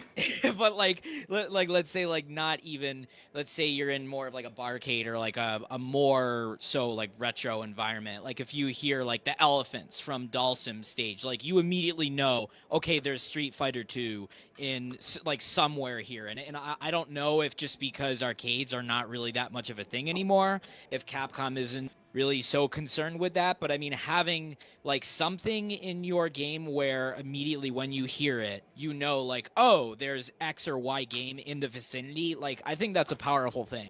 Yeah. How dare missing person start singing from CVS2 OST? No, I think the That biggest one OST. is, I think the biggest one for me is that whenever I go to an arcade and I hear the announcer go, "Let's DDR." Oh God. Well, Yeah, at least DDR I'll say this. At least missing person didn't sing the Elena state from Or Third bees in Strike my hair or something. Lord. I hated that. I hated that in Third Strike. I hated it in 4. Like, and I'm not an Elena fan. Just like her moves annoying, and then like I would never think of Elena. Period. Like, it's just, she was the most triggering character in 4, and I hated Rose too. But she managed to outdo Rose. But Dan, I totally get what you're saying about having something identifiable. Whenever I'm in like an arcade room, and I just hear the clinks from like Puzzle Fighter, I'm like, and I start looking around for it. So I think another one is that you're at a gas station, and some gas stations have the sonic ring when you pay. I've heard that. So, go ahead. No, like it's actually funny that you mentioned that because like I was walking into the room while the Avalanche and the Lightning were playing last night, and all of a sudden I hear the from Super Mario where he eats the mushroom, just out of nowhere. It's like in the game. Like what? Why the hell did that even get played? Is there my question was like is there talk at all that there is going to be like an arcade edition of 6? Like obviously like is it going to be coming to arcade like for Japan and that type of thing? That's up in the air because like it took a lot of like talk for them to eventually do one in for 5 as well. It was like 3 years after 5 was released on consoles before they started doing location tests, like just under 3, because they started in like November of 2018, and I think the last location tests that they did before they released were at Evo Japan 2019, and even then it was not ready. There were, because like the big issue with Arcade Edition in the arcades in Japan was it was the same thing in like the one-sided roll. oh, sounds like we lost them. I think I was gonna say one-sided rollback. Oh, like, me? no, yeah, sorry. there was one-sided rollback in the arcade versions. I literally sat next to somebody, and I could see my screen was rolled back, and his was perfect. That's how you know they were on Parsec the entire time. All right, so let's wrap up. I wanna go. Yeah, Thanks same. everybody for stopping by. Again, this is going to be minimally edited, just so I can get it out in a relative amount of time to try and catch the Street Fighter 6. Okay, good. So I hope I avoided any bannable comments aside from my CBS2. We should be fine. And Okay. I might include some of the stuff before everybody got here too, if it's okay. But that's probably going to be cut out completely. Like the Ninja Turtle stuff. Yeah. And I we mean, might use it for a future episode. And then after I release this, was going to go back to the stuff we recorded last year. Yep, and I'm sure that all of the things that I said about Atari All right. Here's another important one. We recorded this on June 19th, 2022. There we go. For the first time, we're going to release. Welcome Yeah. to Nightline. I'll probably release within the week. If not, worst case, I'll release it when I get back from Hippo's place. Alrighty. All right. Thanks And for just to stopping by, touch on everybody. what missing person touched on, just Sperry's are just saying. Yeah. So yeah, thanks everybody for joining me. If you guys want to say one or two more things before I sign off, anything to plug, anything you want to say, any I am shout safety, man. Thank you. I'm missing person, and the world is round. Capcom, if you're listening, please make Street Fighter 7 and make it look like Street Fighter 2, the animated movie. Thank you. CBS 2. Why? Street Fighter 5 was an okay game. All right. Yeah. Again, thanks for joining us, and I'll see you around. All right. All right, thanks, Kenny. Peace. Bye, guys.